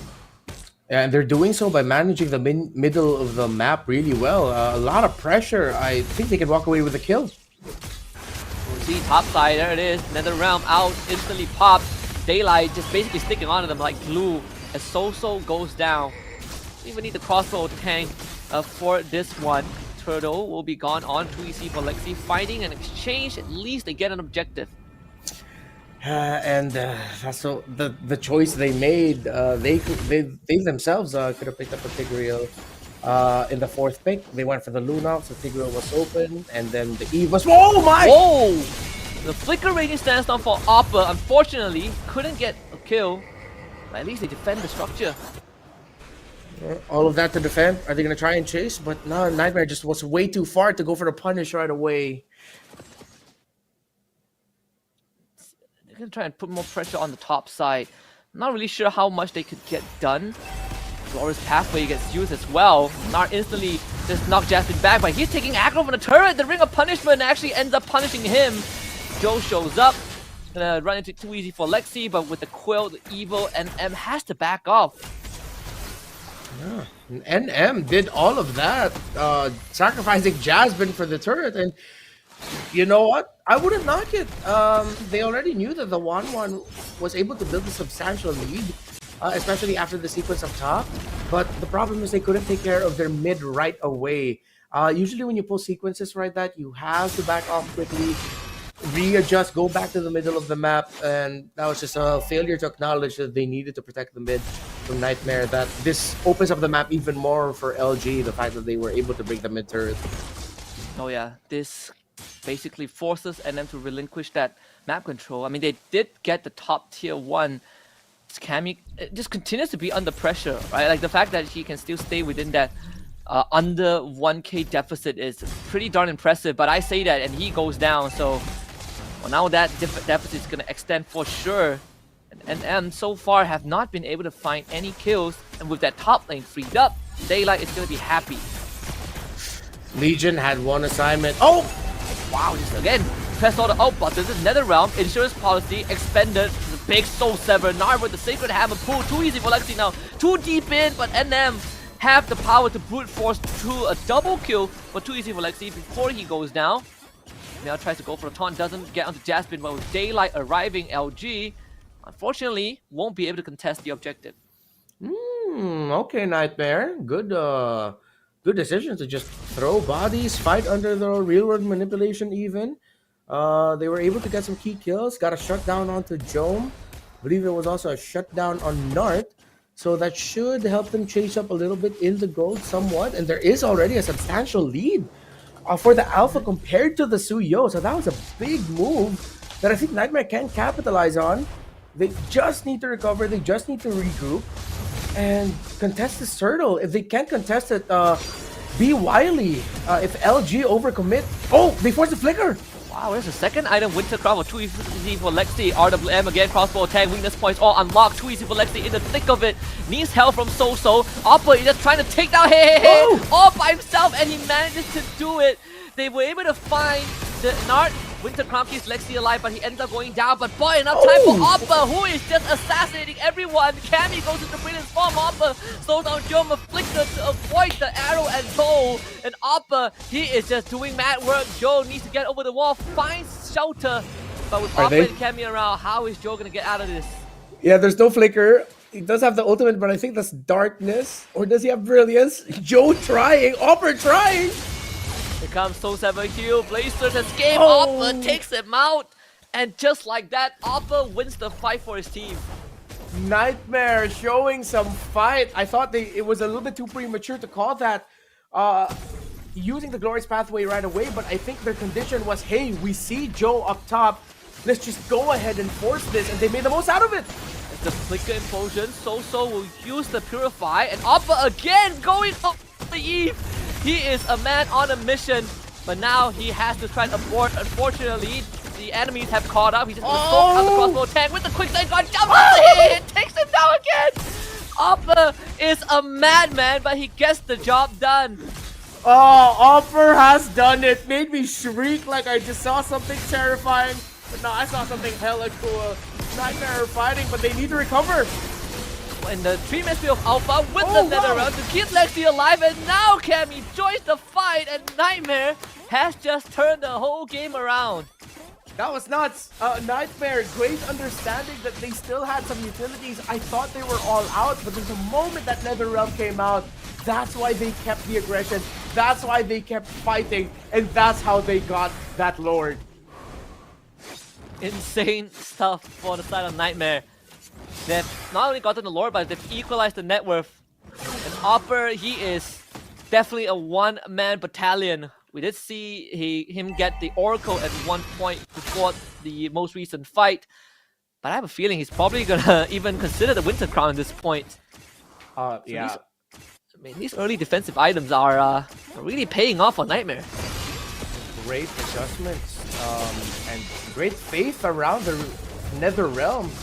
Great cutout by Jasmine. Don't think they'll be able to get this turret. Still get to clear that last minion. But now the attention will get turned to top side. We have the roamers. Still the high loss. The high loss and Tigreal are very close in terms of the items. I think that Dominus Ice is actually coming in for the clutch for Nightmare in terms of the heals that LG has. Yeah. The gate you kind of solve the problem of the Gatot. Deals with Joe also when he is in your face. See how much damage they can do. We get the Queen's Wings for 2 easy for Lexi. Wow, actually gonna go for more.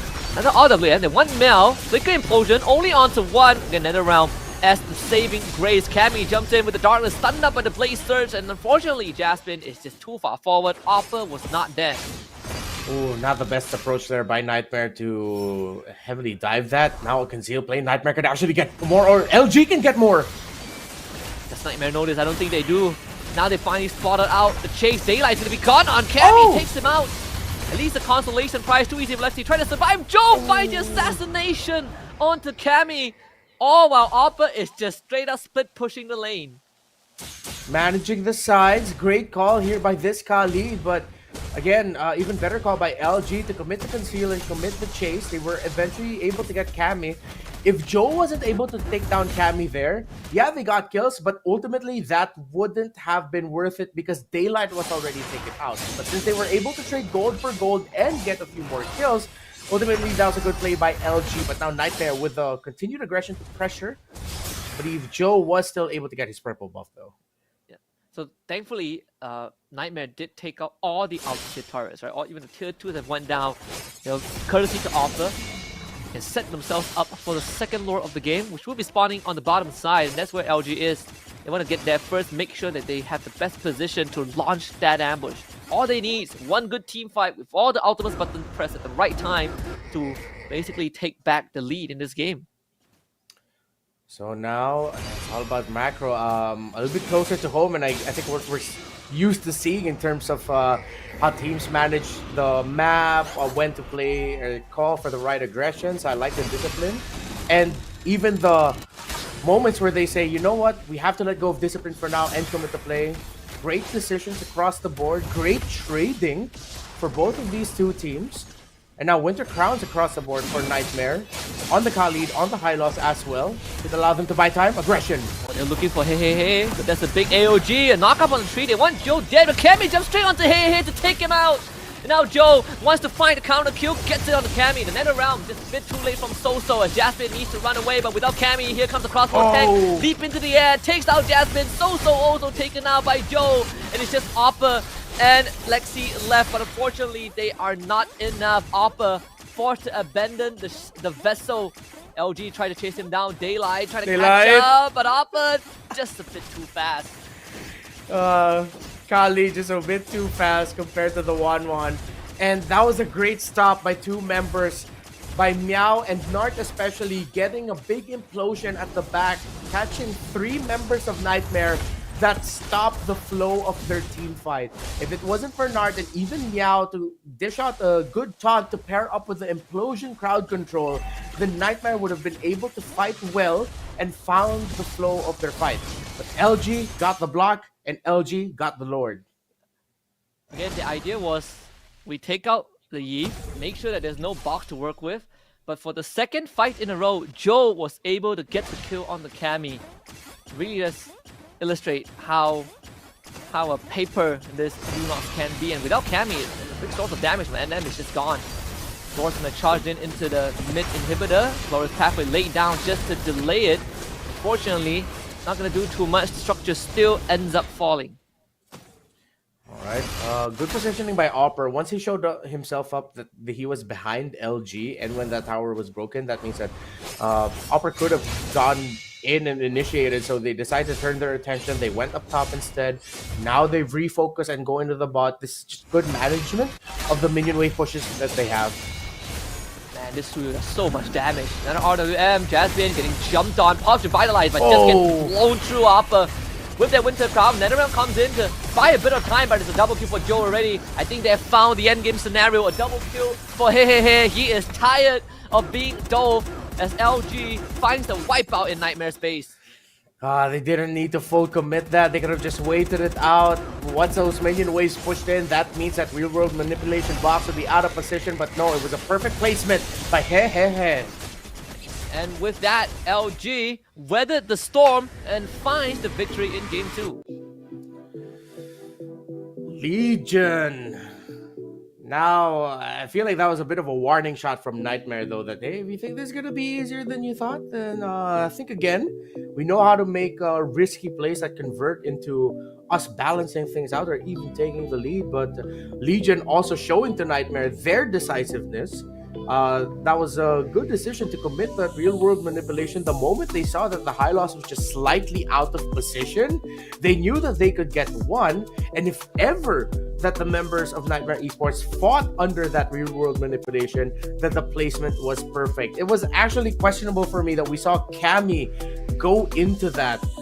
Despite the real world being up, it was fully maximized. There were so many stacks on that. Those are the little things Nightmare needs to fix out, change their decision making of when to take fights, especially up against big ticket ultimates. Oh, absolutely. I think they had the theory right, they got the concept right, but it's more of just how do you make sure that is consistently pulled off in these fights, right? Because again, the crucial moments at the late game, the Nightmare tried to stick with the idea on who to prioritize first, but they started losing tracks of other members of Legion. That's how we saw Cammy going down 2 times in a row, despite finding the dive onto the Eve. pretty unfortunate, but we are seeing that slow evolution of Nightmare. They still got the game 3, they still got the game 4 coming up, but this game 2 is really showing us that it's pretty promising what Nightmare has displayed, and eventually if they keep this up, they could probably at least draw blood from Legion. We just have to see. Yeah, hopefully Nightmare, they do look like they can recover, and they do look like that they can come back. So hopefully we do get to see from them a good comeback. I see great potential that this could be forced out into more games.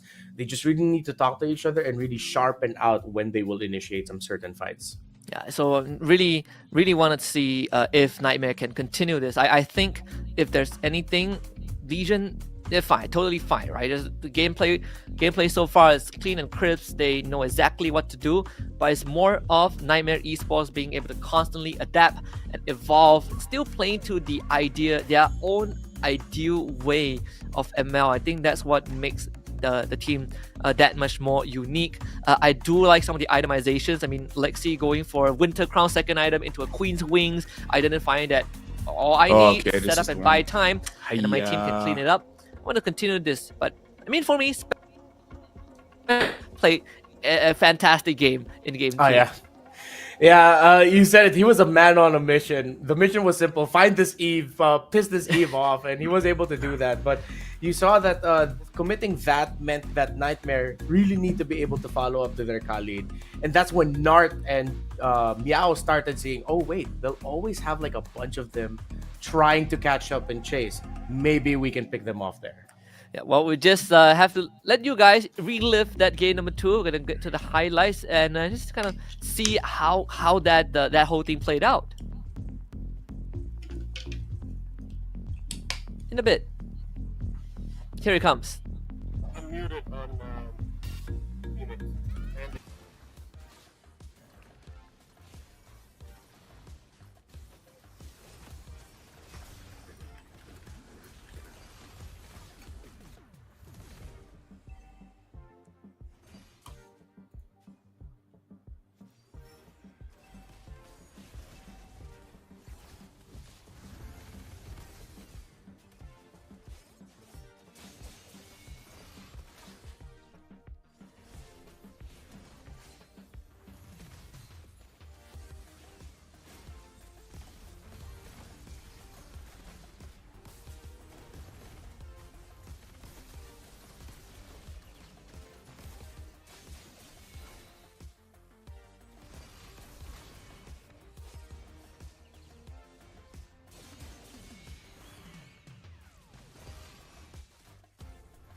Back at it again for another match. 2 more more possibly for Legion at your service. My name is Leo, here with the Malaysian sensation, aka the Malaysian Hellcat LaFell, bringing you the second half of this grand final. LaFell, did you see what Joe God just did? Yeah, dude, I watched the entire time, and honestly, there were moments where I felt like Nightmare could have taken it. It's just that sometimes I do feel like Jasmine as well as Opper, they're doing a good job. Don't get me wrong, but maybe a little bit too good of a job because I feel like they're being way ahead of themselves where no one is really there to back them up.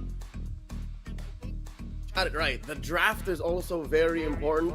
Yeah. Legion is just too good at what they do, and they've blocked out most good options for Nightmare to get a good position, even in games. That's the first time I've seen a good real-world manipulation. Like, no one was touching Hehe in that top lane defense. So we're going to award the MVP here to Joe God. 10-2-8. What can stop this man out of Mekong, LaFell? What does it take to stop Joe? Well, I'll put sort of space. All right, it's extended. All right, we say it like his short name is Hehe. I apologize. Yeah.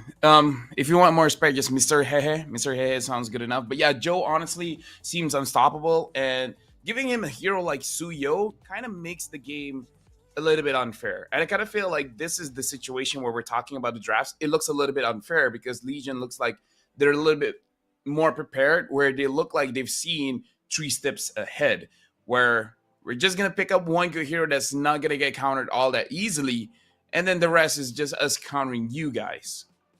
Jasmine and Lexi are on the receiving end of that seemingly clairvoyant nature of Legion. Seeing 3 steps ahead, make sure the Alpha and the Hylos can't even touch the backline, can't even touch Daylight, although he did drop a couple of times.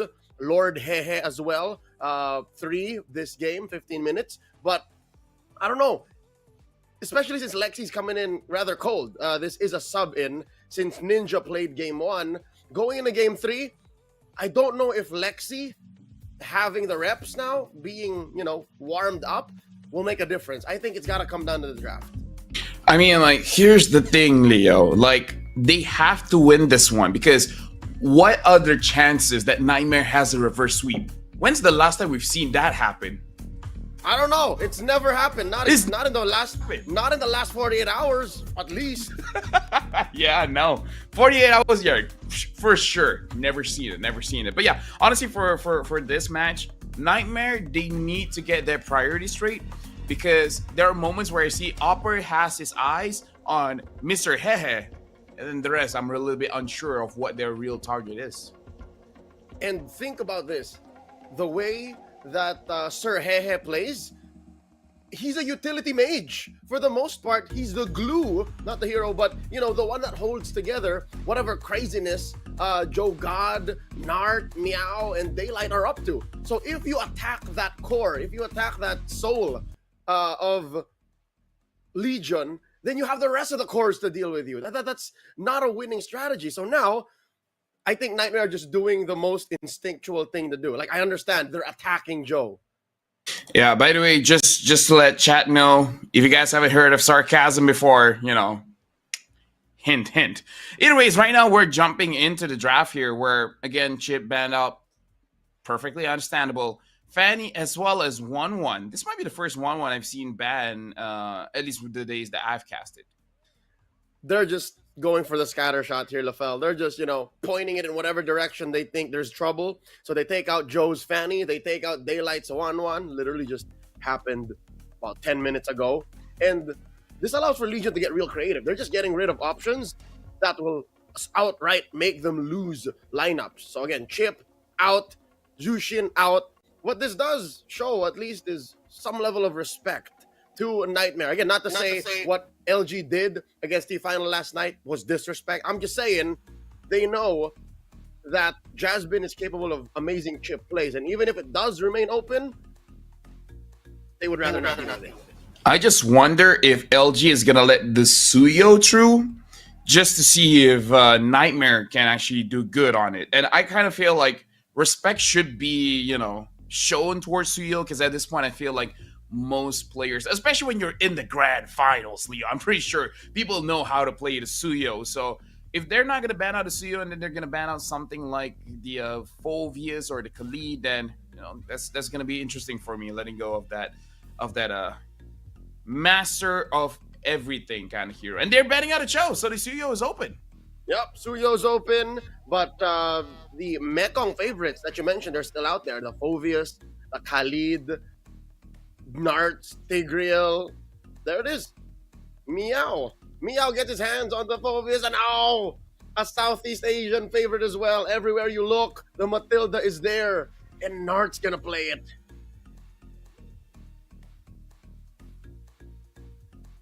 Nart on a Matilda with Meow on the Phobius. I would not be surprised, folks, if this would be another lane swap. If they somehow put Meow in mid to give Lord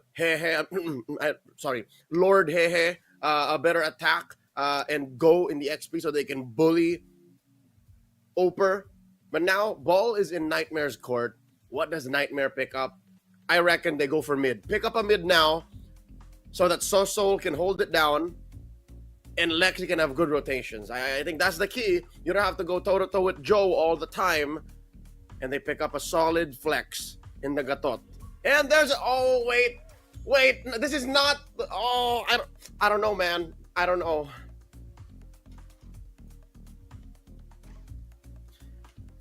I don't know, man. I did say a solid anchor, something that'll help Lexi with his rotations, but a Sicilian is just too fragile. It's good with range, yes, but now you're giving Legion a clear target. This is legit a magnet to Legion's Steel Resolve. They pick up the Hayabusa to close up the first phase, now banning out the Khalid, a Jasmine favorite. Also a possible pick for Oper. I think Nightmare now attacks gold. Just take on more gold picks. How is the Harith still open? Get rid of the Harith now.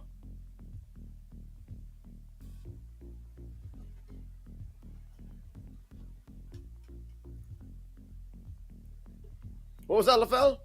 What was that, LaFell? You were saying something about the Harith. It's not a... Oh, there it is. See?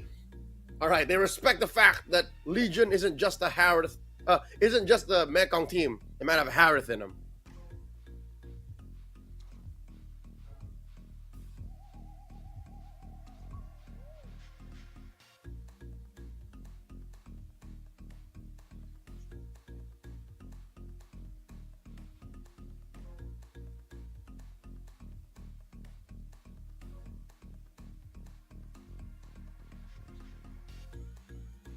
All right, not exactly the way the draft is going, especially in that last phase for LG, the Hilda ban. I think they're just protecting Joe here. LG, hunkering down in mid with that Nathan. I'm liking that. I'm liking the Nathan. Good amount of range. Try to find that Sicilian. If Lexi goes ahead and tries to threaten you, go ahead. Click the entropy swap out, or rather entropy swap out. Closing up the draft, Nightmare. Just straight up going for lore. These are the lovers, Sicilian and Carmilla. I've never seen these two in the same field in a professional competitive game like this. And in the grand finals, no less. Nightmare, what are you up to?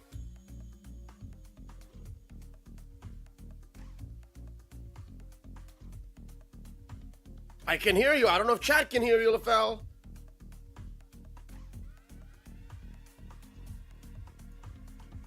All right, folks, we're just working out LaFell's situation. He seems to be trapped in the Aether, and he's talking to y'all, but some way, somehow, it's not coming through. There's the gold laner for Nightmare.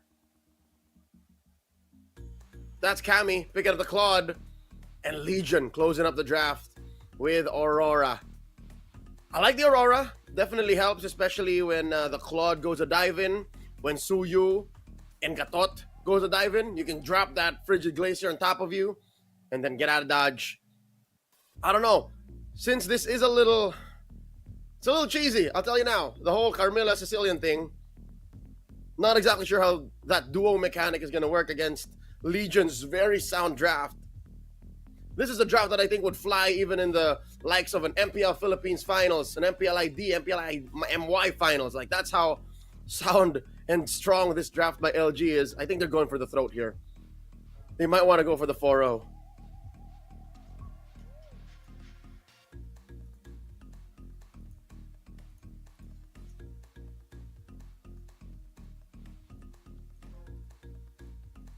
All right, folks, I'm hoping y'all heard LaFell because I hear him and we're speaking, and it looks like we're good. LaFell, what do you think of the draft?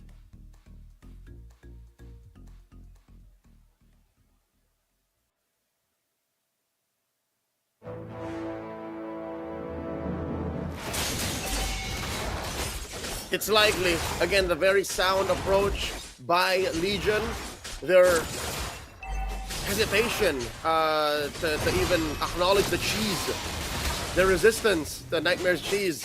I think that's the key. I think that's definitely what's going to sweep him.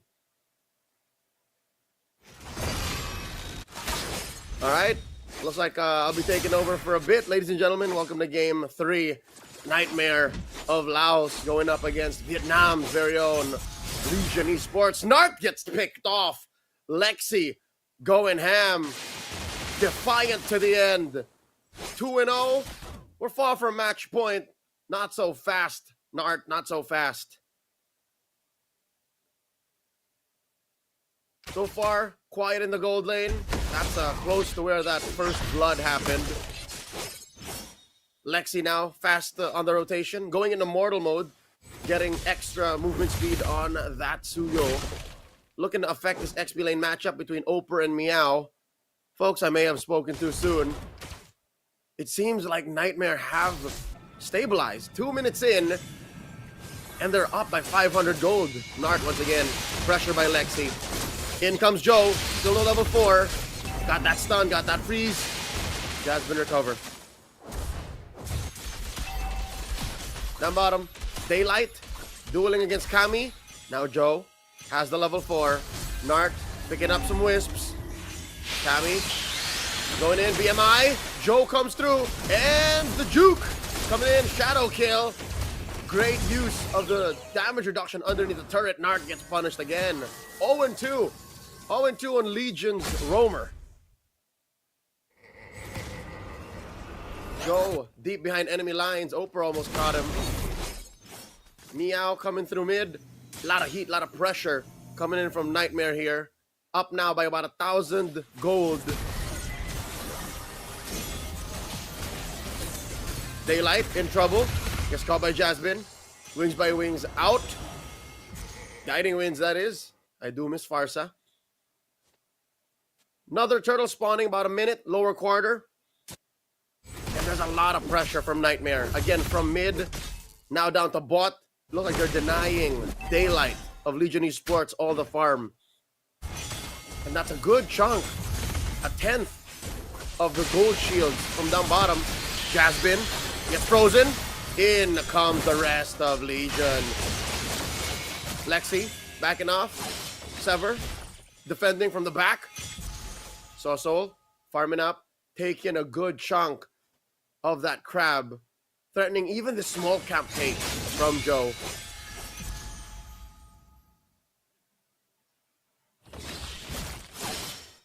I can hear you. I don't know if chat can hear you. So I'm going to continue.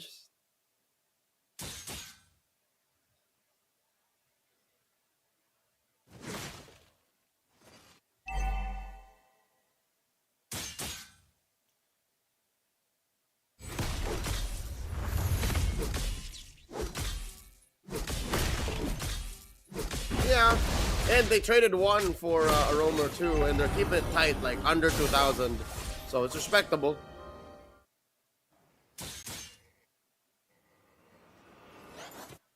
So far, it's still Nightmare. Pedal on the metal, stepping on it. Lexi scores a second turtle. This is odd to see Nightmare just push forth. Meow gets caught by the AOG. Lexi stealing away the purple. Joe is starving. Joe is starving right now. Legion calling for the early swap here, under 5 minutes. Minute and a half before the turtle spawns. Last one, upper quarter. Meow holding it down against Lexi and Oper. Look at this rotation. Joe trying to find a flank on Akami. I wonder if he knows. He's in the bush. Confirmed. BMI out. And just like that, LG, ever the veteran team, wise enough to know they can't fight. Not face-to-face, not against Nightmare, not right now. Plays the map instead. First turret taken down by LG up top.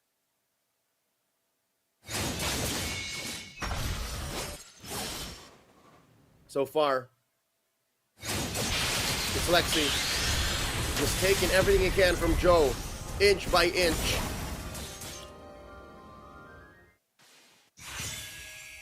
There's the ult coming in from Jasmine. No follow-up, no harm, no foul. Lexi about to walk into 4 members of Legion here. He knows. Nightmare sweeping the rest of Legion's jungle. Half a minute till the turtle comes up. Looking at the items. Meow is holding it down. Respectable what Meow is doing. Meow now currently has a Thunderbelt and a Dreadnought armor. Definitely helps against Too Easy for Lexi. Good chunk of defense against an early Sicilian on Soul as well. Oper, though, also has the same pair of pants and a Thunderbelt. Jasmine picked up a Thunderbelt, too. The starved Joe, though, only has a Hunter Strike. Takes down Lexi from out of nowhere. That's a 3-for right there. A gank on Lexi. Got caught slacking. Now suddenly, it's Legion's turn to clap back. Legion now making a play. Oper gets knocked up. Circling Eagle. Meow dunking on Oper. Knock up. Jasmine looking to repair the situation. Daylight gets a push down bottom. Turtle. Still standing. Top flank. Held by Cammy. In comes a big one. AOG. Hehe flickers out. Nart taken out. Meow takes down Soul.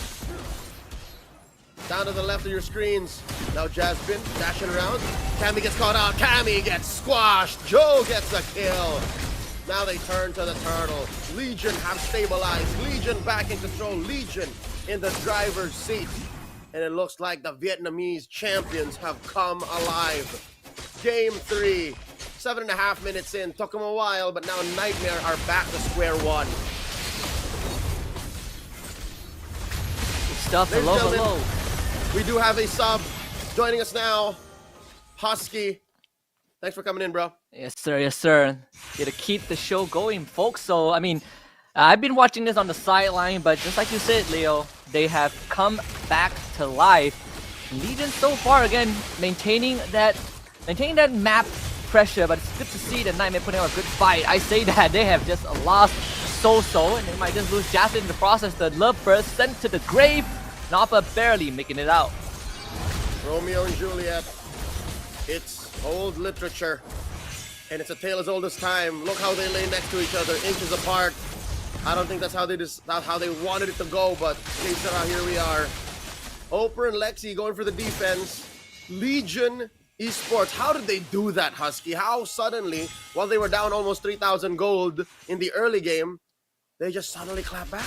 And it's just a clean execution. I think LG just understood more on how to kind of play from behind. And you compare it to Nightmare Esports from the first 2 games. Nightmare start to lose focus because they tunnel vision. But for Legion, they see the big picture. That's how they've been able to make it work and get that comeback to equalize the state of the game. Something tells me it started with Lexi falling. Oh wait, Joe gets caught up. Just a little too much CC right there. It's one thing to be trained in Shinobi arts and another just gets sandwiched by 3 members of Nightmare. Now suddenly Nightmare pushing back in. Oh, can Daylight survive this? Daylight's about to get pincered. They go for it. The AOG cut off his escape route. Daylight basically out in no man's land. Uses the Purify. But most likely going to go down. That one delivered over to So-So. Meanwhile, the backline compromised. Cammy goes down. But Nart trades his life for it. Legion is so messy. I don't know how they end up in that situation. But did you see how spread out they were? Again, and as great as the Vietnamese champions are, you would rather just hold it as a unit instead of being that spread out. Joe now looking for more. Winter Crown, also Sicilian actually will be safe for now. They're going to try and chase him down, stun him out, Sanguine Claw, bring him back. As the Aurora will lose the passive but ends up falling anyways. Joe ends up having to sack his own teammate for it. Goes back in with the shadows, cannot connect with Soso.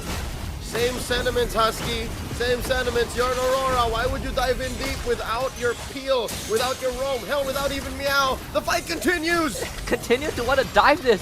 In fact, the Lord now in dangerous territory, and of course, Nightmare will secure it without the presence of Joe. There's no way LG will have a chance. This is not how they expected it to go. Not like this. LG, Legion Esports, Vietnam's champions, 4-0 in the Vietnamese Nationals earlier this year to qualify for this very tournament. They usually play clean. What's going on? They're sending bodies, throwing them out in the Philippines. This is what we call an audition. You fall in line, you come in one at a time. It's unacceptable. This looks, I agree, this looks so much more messy than the first two games where they were composed, they lose a fight, they kind of readjust, recuperate, and then they clap back. But the past 3 minutes has just been LG going for these trades where I honestly feel like they could have just held back a bit more. And then now with the Lord, they're going to try and crash it into the inhibitor, at least get the Holy Shield out. LG holding the front, able to prevent that utility from going down. In fact, with the circling Eagle, just a big spin, gets a knockup, but gets control in the process. Jasmine somehow still survives. Aurora drops it out. The frigid glacier just good. Joam finds a connection with the shadow to the back, assassinates Cammy, and that is what LG needs to continue to fight. Daylight now is going to buy a bit of time. Forward with the entropy. Soso gets taken out by the ricochet, and Oppa will have to disengage with the AOG. LG finding 2 kills. That was LG's first clean and well thought out engage in the past 3 or 4 minutes. Well done, LG. Suddenly, I think you're back in control. LG now choking out Nightmare out of their resources, taking away Lexi's purple. Now going in for the push. Entropy, they actually got the Petrify to stop Joe from using his ult, but still Jasmine goes down. The Entropy repositioned into Lexi, but he has that Winds of Nature. Daylight survives, Lexi gets out, LG disengaged. LG now suddenly showing a different side of themselves, the side I know, being more controlled, more disciplined. It seems like they're actually thinking of their engages. This is the LG that's gotten 2-0 against Nightmare here. Not even before lunch in Vietnam, not even before a lot of people have started their day, and LG are just 2 games away from winning in the grand finals of MCC Mekong Season 4.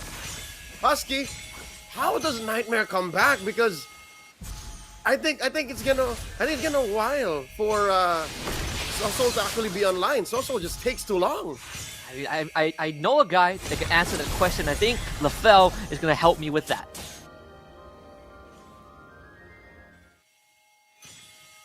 I can.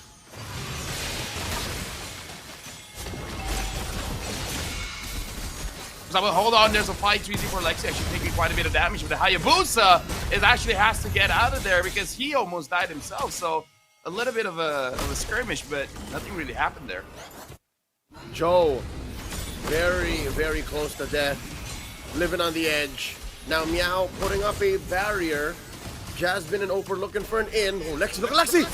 Oh, hold on, looks like Lexi got taken down. He was frozen, unable to really do anything. And right now, Nightmare, unfortunately, are in a situation where they don't have a jungler. They still fight this out, but it looks like they're not gonna opt for that option.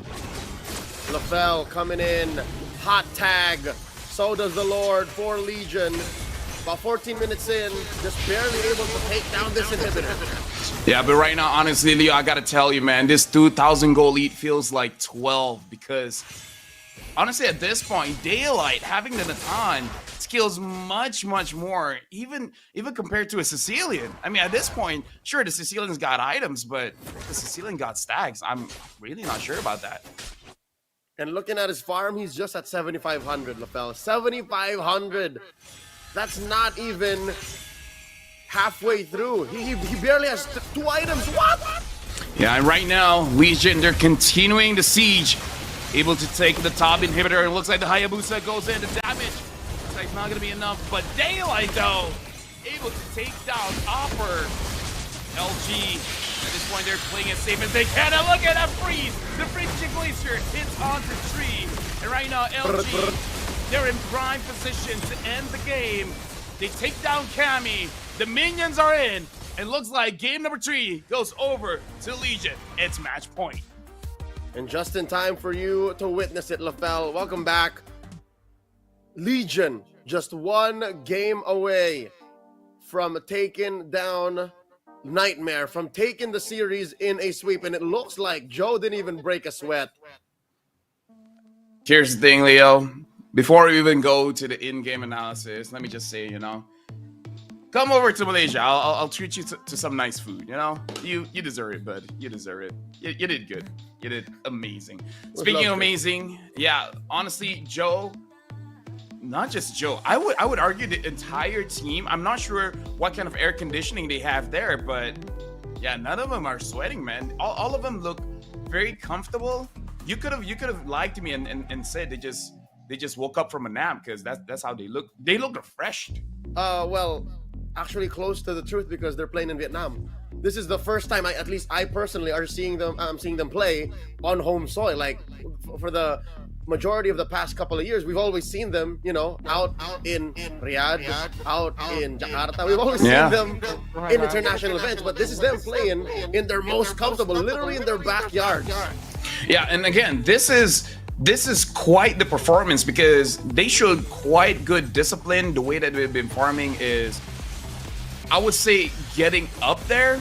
Not exactly perfect just yet, but so far they've been showing up good stuff here. And now they're at match point. Now, this is a situation where you usually would say, okay, now it's time for them to close out the series, but we've seen reverse sweeps happen before. I haven't seen anything that Nightmare has shown that they're capable of giving us a reverse sweep, because they even got the CEO and it was still not enough. But a man could dream. I understand where you're coming from, LaFell. If there's a miracle somewhere here, maybe Nightmare doesn't even know it's there, but one could hope. But I'll tell you now, let's take it one game at a time. If some way, somehow, Nightmare can win one, then maybe slowly we can build up to a reverse sweep. But truth be told, what's happening here, especially in the moments where you see Nightmare winning, is LG just being messy. I don't know if that's on purpose, if they're limit testing, or they're just seeing how far they can go by their lonesome. Like if they just go in gung-ho like a ranked game player. Yeah, it could actually be Nightmare finding some cracks in Legion's play, where Legion has to be the one to be a little bit more proactive rather than, a bit more reactive rather than proactive, where that's why we see a little bit messy coming in from Legion. But Nightmare, they just have one more game. And to be fair, in terms of a reverse sweep, the first game is always the hardest. Once you get over that hurdle, everything else is smooth sailing, because at least now you have the momentum. LG, I haven't seen a lot of blunders in draft. Nightmare, however, we see them trying to be a little bit cheesy here, right? Having the Carmilla, having the Sicilian, it does seem like they're really digging in as deep as they can in the pockets, and we got to see how deeper their pockets are, because at this point, Sicilian and Carmilla is probably as deep as I've seen in any kind of game. Well, luckily, optimistically, one might think Nightmare are sandbagging their strategies for the wild card, because say what you will about them winning this grand final, again, it's a difference of $2,000. That's a good amount of money. They're still looking forward to that flight to Malaysia to compete in the wild card. So maybe they're just happy to be here. They're just happy they're flying out, next month. But at this point, I gotta ask you, do you think their spirits are broken? Do you think they're just gonna bring out whatever because LG are just that damn good? Don't think their spirits are broken just yet, because we've seen, I feel like Carmillon and Cecilia are legit strat that they have been trading for, and they thought would be the kryptonite to what Legion has been showing. I feel like they're not really all that down just yet. I'm just worried that they don't have any other strategies. And you were talking about them probably just sandbagging this and then saving some strats for wildcard, which I feel like is definitely an optimistic way of seeing it, especially considering that the meta might change. Now, there's one thing that we could say that in game number 4, perhaps what Nightmare just has to do is just say, you know what, screw it, we're going for pure comfort. 2AC Elixir is an amazing jungler. Suyo is an amazing jungle hero.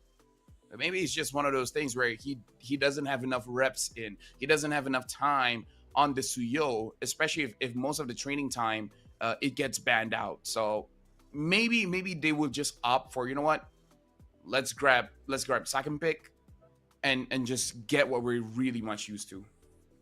Sounds like a solid plan for game 4.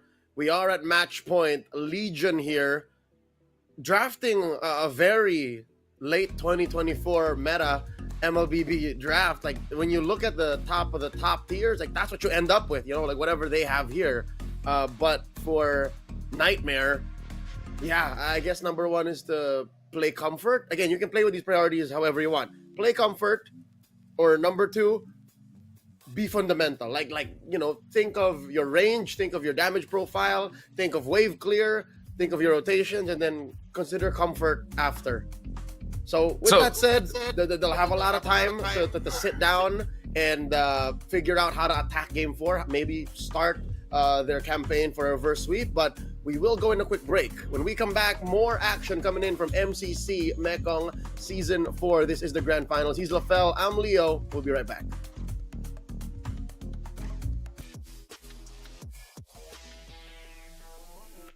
Với công nghệ Wi-Fi 6 tối tân, gói cước Lux của FPT Telecom giúp gia tăng tốc độ vượt trội, mở rộng vùng phủ sóng thêm 50%, mang đến những trải nghiệm trực tuyến hoàn hảo.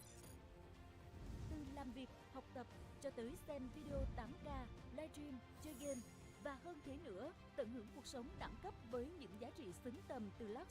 Đăng ký tại shop.fpt.vn hoặc các văn phòng giao dịch trên toàn quốc. Hotline 1900 6600.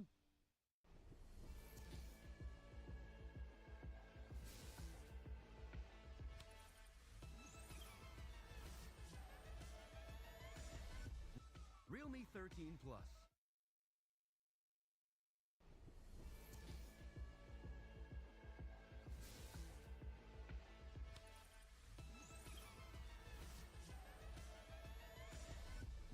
Realme 13 Plus.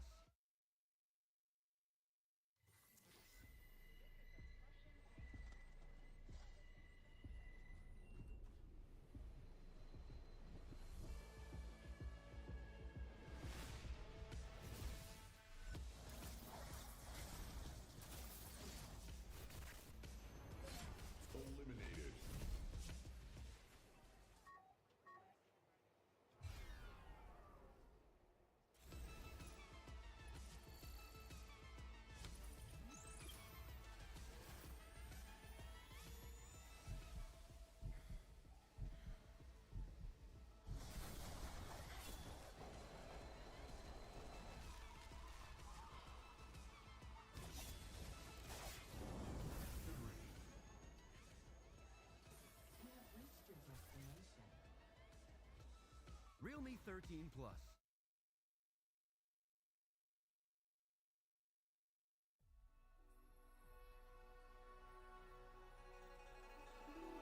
Among the legends of Zhuan, there exists a woman only known as Zhuxin. With lantern in hand, her butterflies flutter with purpose, seeking wishes to fulfill. Some say she grants the wishes of children with childlike whimsy. Some say she can reunite those parted by death, if only for a moment, to say their goodbyes. Some even say she takes pleasure in exposing people's true intentions. Offer that which is most precious to you, and your wish shall be granted. Such is the enigma of mortal hearts. For millennia, Jushin's lantern has eliminated the night. Yet none have been able to see what lies in her heart.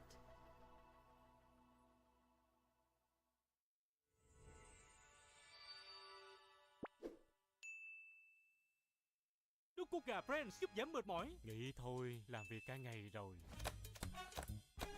Mệt mỏi nhưng phải tiếp tục làm việc. Uống nước cốt gà Friends. Tiếp tục thôi, nước cốt gà Friends giúp giảm mệt mỏi. Thử ngay.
My butterflies are so gentle.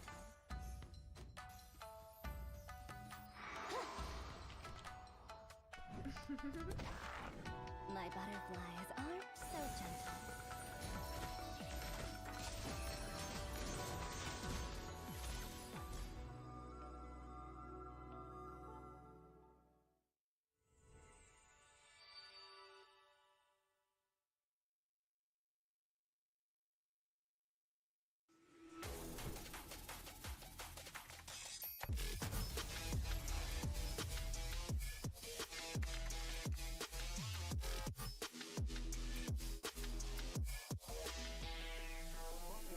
Với công nghệ Wi-Fi 6 tối tân, gói cước Lux của FPT Telecom giúp gia tăng tốc độ vượt trội, mở rộng vùng phủ sóng thêm 50%, mang đến những trải nghiệm trực tuyến hoàn hảo.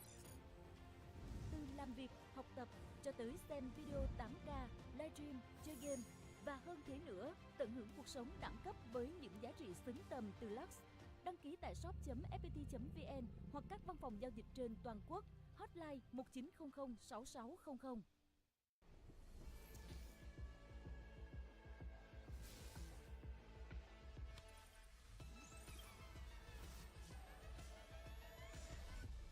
Realme 13 Plus.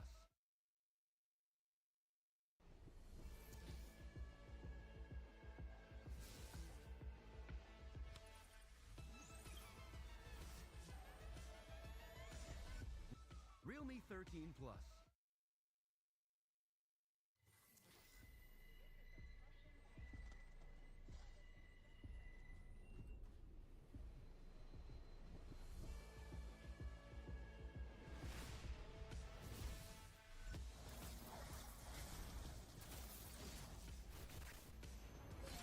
Eliminated.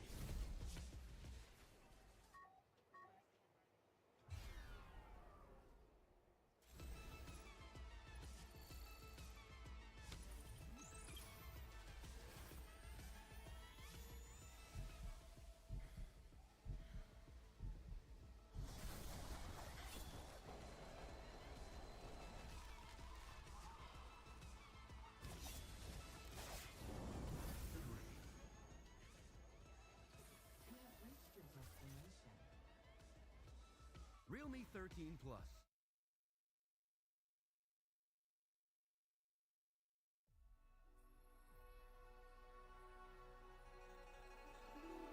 Among the legends of Zhuan, there exists a woman only known as Zhuxin.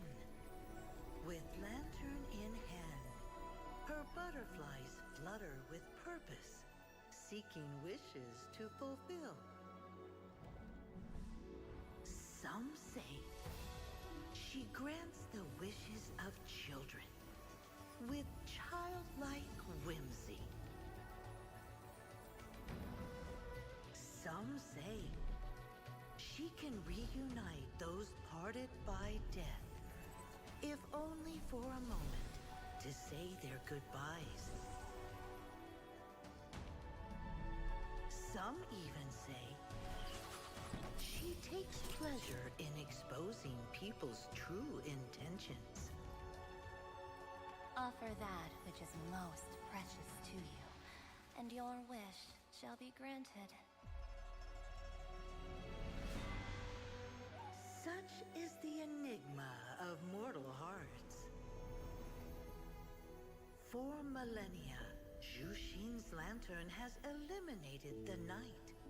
Yet none have been able to see what lies in her heart.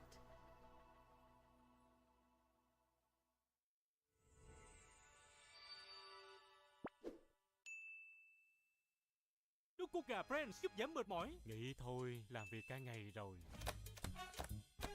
Mệt mỏi nhưng phải tiếp tục làm việc. Uống nước cốt gà Friends. Tiếp tục thôi, nước cốt gà Friends giúp giảm mệt mỏi. Thử ngay.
My butterflies are so gentle.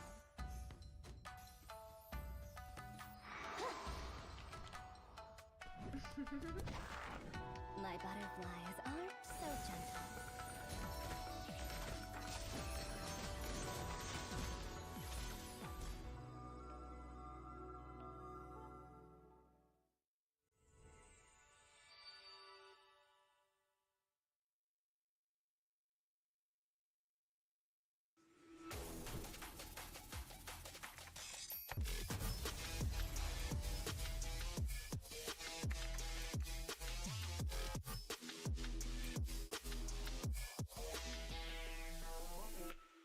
công nghệ Wi-Fi 6 tối tân. Gói cước Lux của FPT Telecom giúp gia tăng tốc độ vượt trội, mở rộng vùng phủ sóng thêm 50%, mang đến những trải nghiệm trực tuyến hoàn hảo. Từ làm việc, học tập cho tới xem video 8K, livestream, chơi game và hơn thế nữa, tận hưởng cuộc sống đẳng cấp với những giá trị xứng tầm từ Lux. Đăng ký tại shop.fpt.vn hoặc các văn phòng giao dịch trên toàn quốc. Hotline 1900 6600.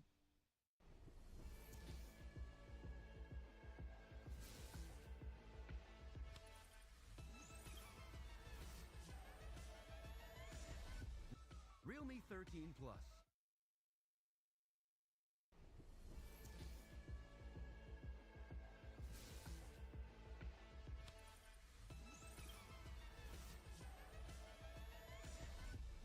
Realme 13 Plus.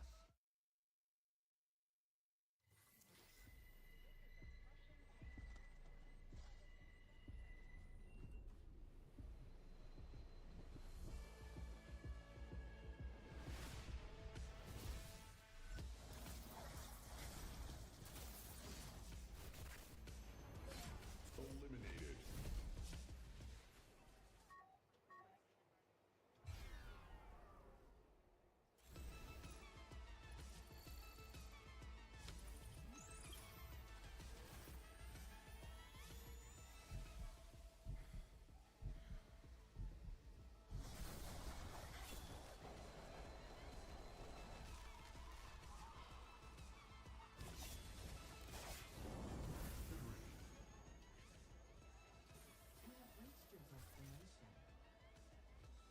Realme 13 Plus.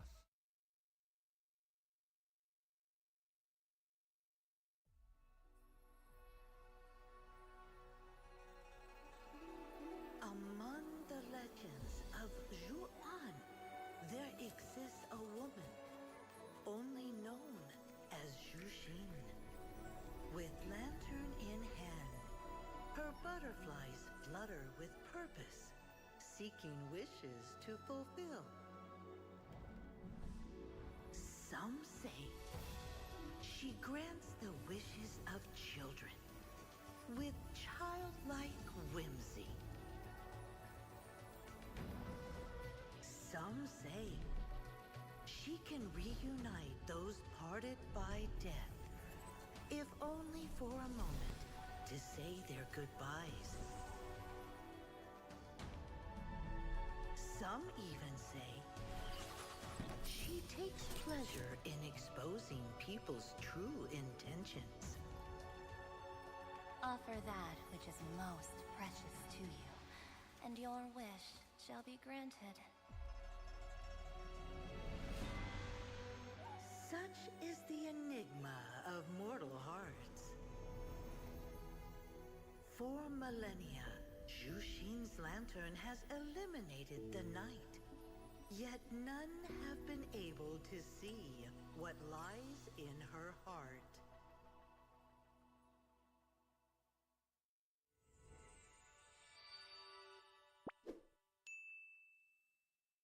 Nước cốt gà Friends giúp giảm mệt mỏi. Nghĩ thôi, làm việc cả ngày rồi. Mệt mỏi nhưng phải tiếp tục làm việc. Uống nước cốt gà Friends. Tiếp tục thôi, nước cốt gà Friends giúp giảm mệt mỏi. Thử ngay.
My butterflies aren't so gentle.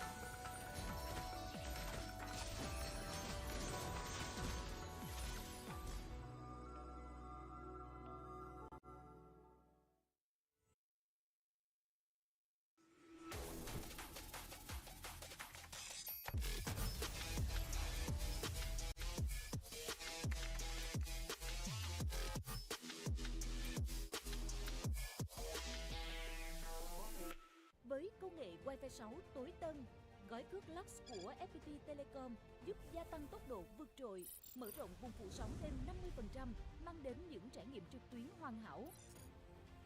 Từ làm việc, học tập cho tới xem video 8K, livestream, chơi game và hơn thế nữa, tận hưởng cuộc sống đẳng cấp với những giá trị xứng tầm từ Lux. Đăng ký tại shop.fpt.vn hoặc các văn phòng giao dịch trên toàn quốc. Hotline 1900 6600.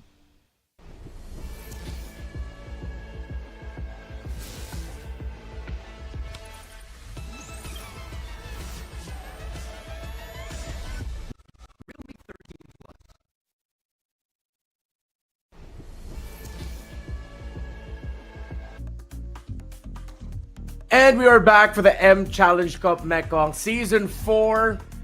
It's Renmar and Leo to deliver the action for this game number 4. Potentially the final one to win it all. Leo, what's going on? What's up, man? How you feeling? I'm great. That game 3 was I'm challenged to find the words to describe it, given how Legion, some way, somehow, after a back and forth, clawed their way into a dominant win still, even with how Nightmare started. So now, we might see the closer. I think definitely Legion's going to go for the throne. Yeah, I think this is the time to put on a draft that can win the game fast before 15 minutes, because it seems like as the series is going on, you see the Nightmare Esports squad getting more and more comfortable with dealing with Legion.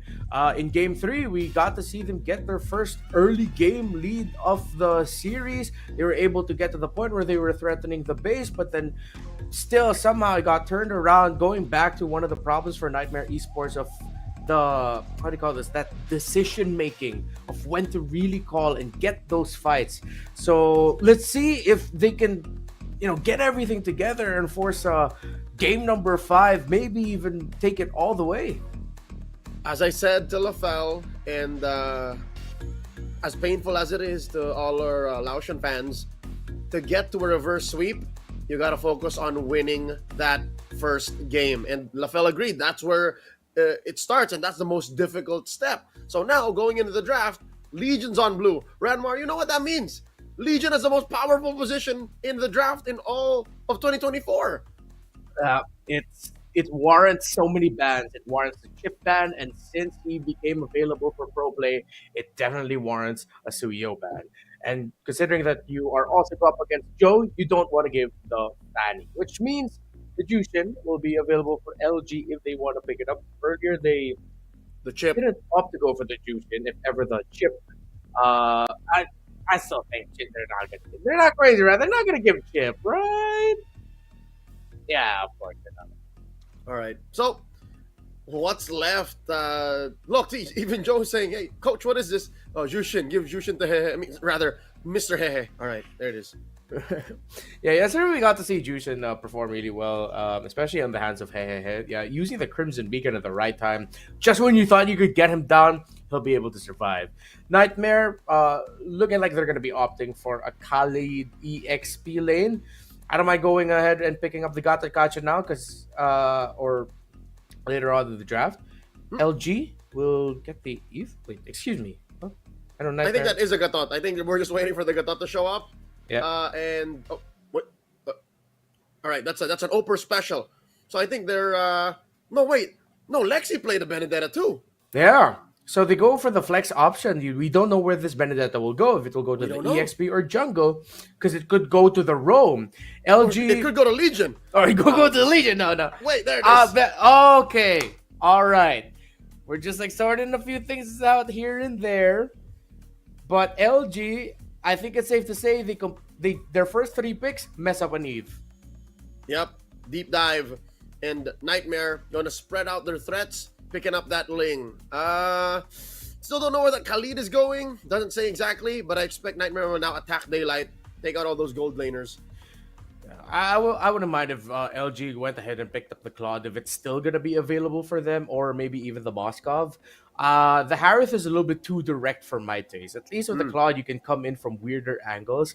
I want to go. I want to see LG go dive. I can't believe I'm saying that. It's rare for me to say it, but I want to see them go all dive. Nightmare bans the Nathan. They gotta. Because Nathan works as both. Nathan is good range, and Nathan can dive if he wants to. That's why they have what we call the Benny Bomb. So if Nightmare doesn't ban it here, they pick it, or else they suffer Daylight's Wrath. That's true. If LG bans out a Claude here, Nightmare should ban out. Ooh. Okay, no, Nightmare does pick out the Claude. So now LG has to think, oh, do we ban the Nathan or leave it open for the off chance we might end up with it? But that's a two-step process, Renmar. Like, they have to hope that Nightmare don't pick it, and then can they only get it.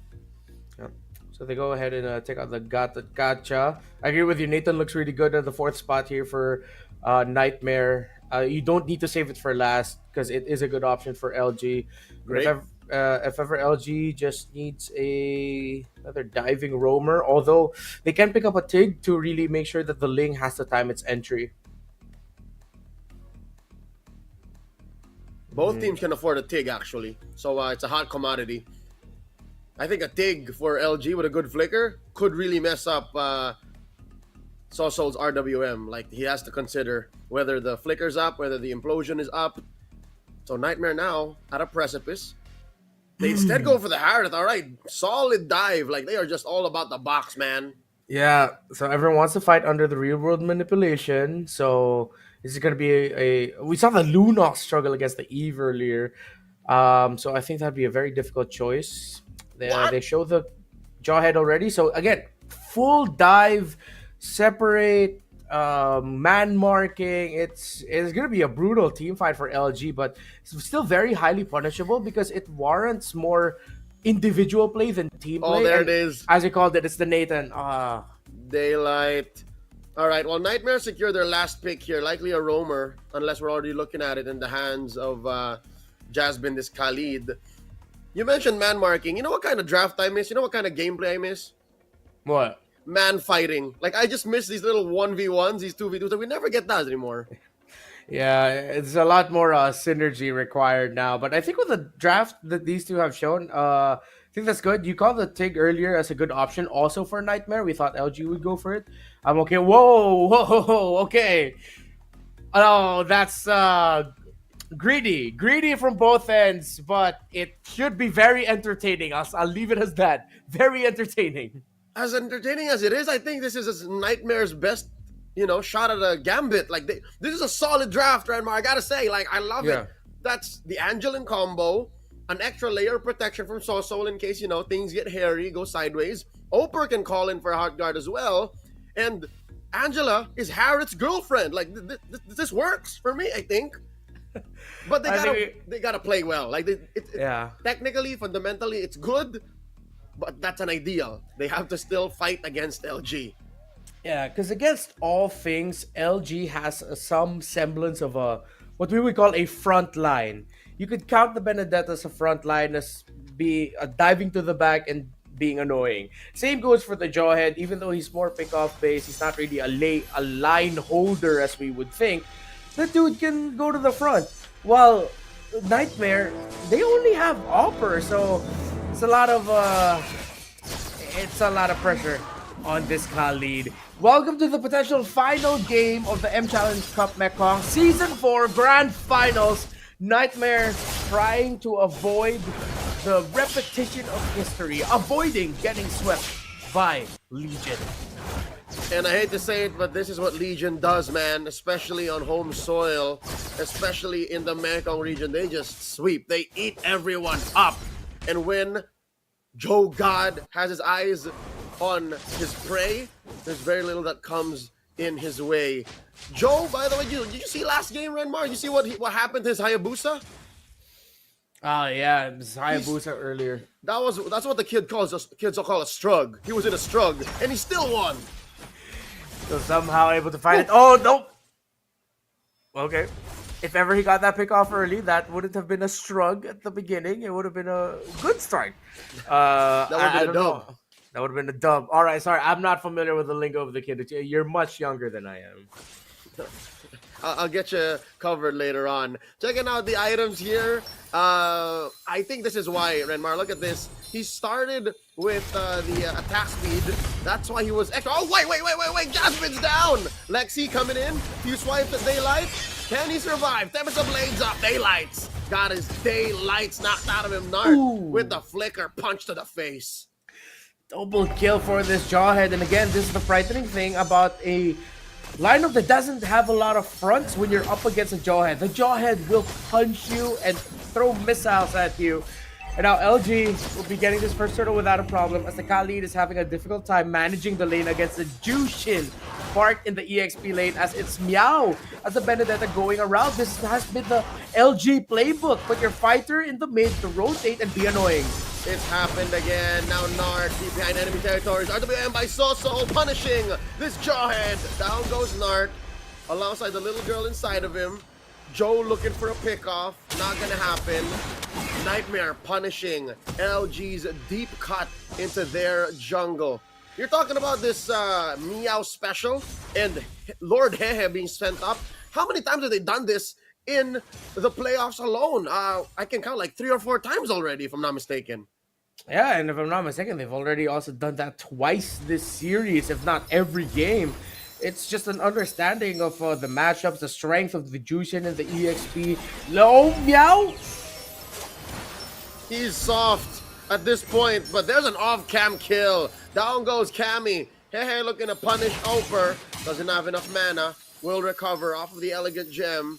What's going on down bottom? What was that? It's just non-stop pressure. First from the Jawhead and the Hayabusa. Jawhead and just the Ling, and then the Hayabusa and the Harith, excuse me, rather. And then all three of them alongside the Nathan. It's just, that's a shrug. Cammy is experiencing what the kids would call a shrug, with all of the rotations going into him. EXP is struggling and losing, so Rome and mid for Nightmare are having to commit resources on the other side of the map. It's a difficult play. And I think that's the key here, the LG's slow snowball. I'm going to call it that, the SS, the slow snowball. Because right now, you're looking at a 3-minute game, and they're up barely 200, 300 gold. But if you constantly attack those specific roles, you compromise Cammy, you make sure, mid and Rome have to go into fights half-cocked, or at least in a defensive mindset. Yeah, Nightmare's not going to get far. Look, now they're up by 500. Nard. Good zone out from this Jawhead. That's a free turret. Here we go. The RWM, the answer by Soso. Nard gets hit by a turret. Maybe a little too much. Here comes the hard guard. Cammy looking to punish. Daylight. Ooh, skirting away. In comes Joe taking down Cammy. It's nap time. Perfect time for LG to cap off that kill on that Harith with Daylight almost falling. They weren't able to get the turret. They really needed to get that kill on the Cammy to make sure that it wasn't a wasted effort. Now that tower will finally get broken with the Angela getting sandwiched in between the Haya and the Benedetta. Jasmine! Ooh, Jasmine able to get away. This is what Meow is good at. He's building tank Benedetta, so he's going to constantly cut through Nightmare's lines and compromise anything that they want to build. These boxes are going to be near impossible to make with Meow on the run. Oper circling around. No dice, not going to stop Joe with that turtle take, and that's the second one for Legion. Checking the items, the Thunderbelt already for this Benedetta. Haya still on the way to the second. Let's see if we'll round out the attack speed boots, or we'll go into the next damage item. Already has a Hunter Strike. Ling already has Berserker's Fury. At least too easy for Lexi. He's close in terms of the farm. But the farm disparity of the Nathan and the Harith has gotten out of hand. 1,105 minutes in is a clear sign that you're already playing for your sudden mid-game power spike. The good thing is this is a Harith plus Angela, so it sort of evens it out somewhat, but they cannot afford another massive loss and another massive win for this Nathan. They need to let Cammy catch up. That's right. The fact that Cammy is never alone might even be a liability to some extent, because that Harith might act like a piñata once Nart gets his hands on him, or even Joe. So far, the game has kind of slowed down in the past minute. Not much happening. I think Hopper is just looking to build up on his stacks. He does have a Thunderbolt of his own as well. And Hehe has let go of that winning lane since our gold laners have switched up top already. Lower quarters where the turtle will spawn. And look at this. Look at Meow. Ooh. Lexi checks in. With a simple check, Benedetta takes a lot. Oh! Soul goes down despite popping the shield on the RWM. Joe backs off. Meow gets caught with a raging sandstorm. Heartguard onto Lexi. Quick trigger on Jasmine's finger. Now Lexi gets pop forced in the Tempest of Blades. In comes Joe throwing out some blades of his own. The shuriken's missing. No one home. The crossover. Jasmine gonna go down. Nart gets a kill. Free for LG. Perfect timing for Nart to come in. Thought he committed the flicker, but no, he just straight up walked into it. A little bit of a movement speed and then tossed him. They're not done. Oh! Oper here gonna get popped. LG are non-stop. Cammy. Oh. Punishing the aggression of Soso. Daylight still going forward, but he gets punished by too easy for Lexi. LG cannot overheat like this because just when we were talking about it, the Harith got a little bit more gold, but it's still more wins for the Nathan, man. He already has 2 items and 5k. When you're this far ahead from a Harith, I don't know how one could say no to this. You're so in the moment, and you saw Joe, you saw your core come in. I don't blame Daylight, but yeah, that happened maybe 1-2 more times. Say goodbye to this lead. Say goodbye to this last turtle. It'll be tough for you to go for the first Lord if Daylight continues to play like that. Okay, Legion forward, Nightmare, good position for them. Joe gonna cut in. Here comes the Hayabusa. Shadow kill over 3 targets. Not what you want to do. Jasmine goes down. RGB answered by Soso. Oh, the early trigger. The early ult. Tempest of Blade. Down goes Daylight. Traded out 2 for 1. A losing trade for Legion. Nightmare come alive. Nightmare going for the turtle this time. Joe holding the perimeter. Oper and Hehe. In comes Joe one more time. Slash, slash, slash. Flicker off of Oper. He's fine. Turtle turns into a Lord. Questionable decision. Oh! Lexi! Heartguard throwing out that puppet on a string. And suddenly the turn Nightmare. They're saying it's Blitz's Lord. I don't know if that was a miscommunication for Daylight to suddenly go forward like that. You saw Joe. Again, the lineup of NM is so soft that his ultimate is enough. They might go for it. Kami secures the Lord, but at what cost? There's the Harith. Dropping the summon force. Dancing, dancing, dancing. Taking down 1. Nart is out. Oper taken down by Daylight. 1 for 1. But at the end of the day, Nightmare got a big prize. LG starting to get a little bit sloppy, but you still see them knowing when to take trades when they need to take trades. But their initiations have been costing them. Again, Joe has enough damage that even though he would commit the shadow kill onto 3 or 4, it's so much that a little bit of a follow-up from your teammates already will secure a kill. If it's not going to be on Jasmine or Cammy, it could be Soso. But then, somehow, LG pulled the trigger on a team fight that I don't think was supposed to happen. Joe. How? How is Joe gonna get away with this? This is how! Through sheer game IQ, through sheer shenanigans, and that's it, he's down! Gets hit by Tempest of Blades. Took a while, but that's a Ling and an Angela. He hoped, he dreamed to survive, but it wasn't gonna happen, Renmar. I thought that he would forgo clicking his shadow and instead just going ahead and trying to make it to the Cyclone Eye, but I think no matter what, he would have gotten caught out. Oper, wow, the damage he's taking! And they take out Oper. He gets punished. The Crimson Beacon from Hehe trying to catch Cammy. Put him into a corner. Time out, young man. Nightmare, disengage. One of the good things for Nightmare right now is that they find themselves with a fleeting time on the hands of the Angela, meaning that if ever they decide to commit something aggressively and it doesn't go well, they just need to secure a kill where the Angela's involved so that they can re-engage relatively quickly, going in with another set of Heart Guard. If it's not going to be for the same hero that he used to dive and initiate with, it's going to be someone else. So that's something really needs to take into Legion needs to take into consideration. On the way to the Holy Crystal is the Nathan, 2 items already for this Hayabusa. The Ling, significant lead though. Too easy for Lexi, significant lead over Joe, 2,600 and plus. This Ling Angela combo for Nightmare could actually be the downfall of Legion if they're not careful. It's huge. At worst, it's a piñata. At best, it's literally a juggernaut. A battering ram, a sledgehammer towards LG's fragile lineup. Is this right? Am I seeing a Sky Piercer on Lord Hehe's Jushin? Yeah, what? Lord Hehe has it.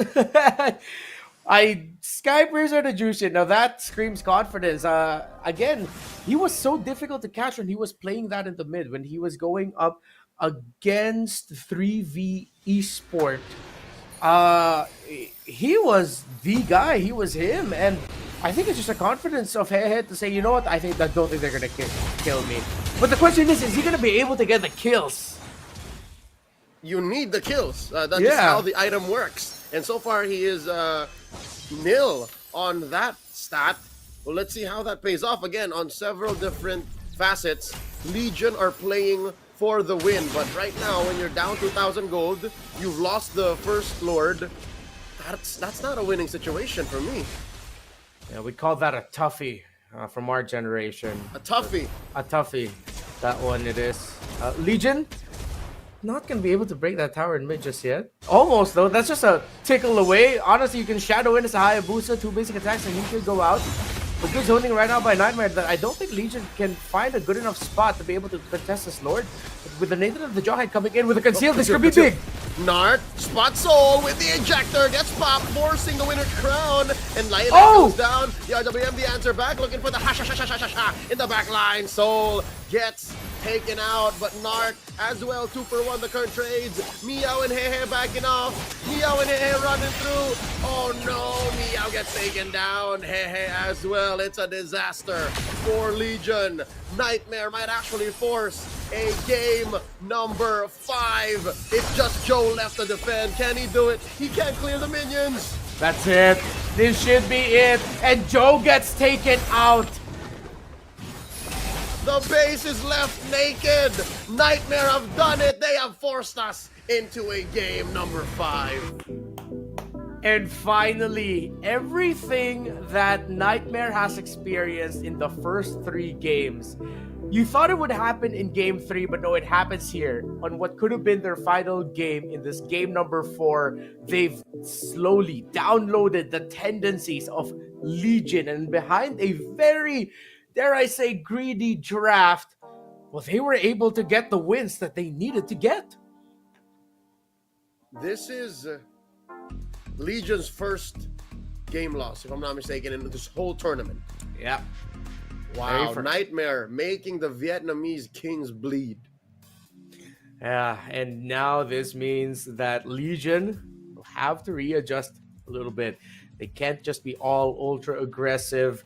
They need to play their timings with their team fights just a little bit better.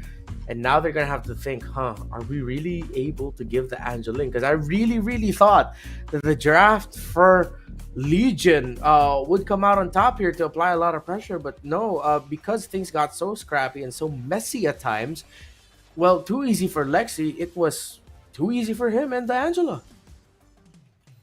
I told you, Renmar, I like this draft. I like the fact that Jasmine can just click the ult on almost everyone.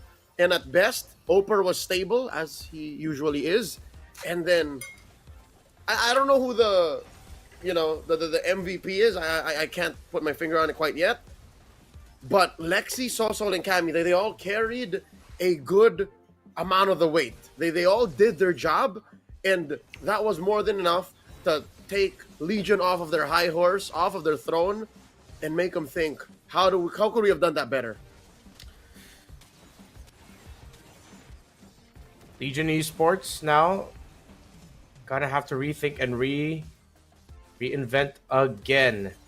So, Legion, let's see what else I'll have to come up with and what else they need to fix to ensure that Nightmare won't run away with this.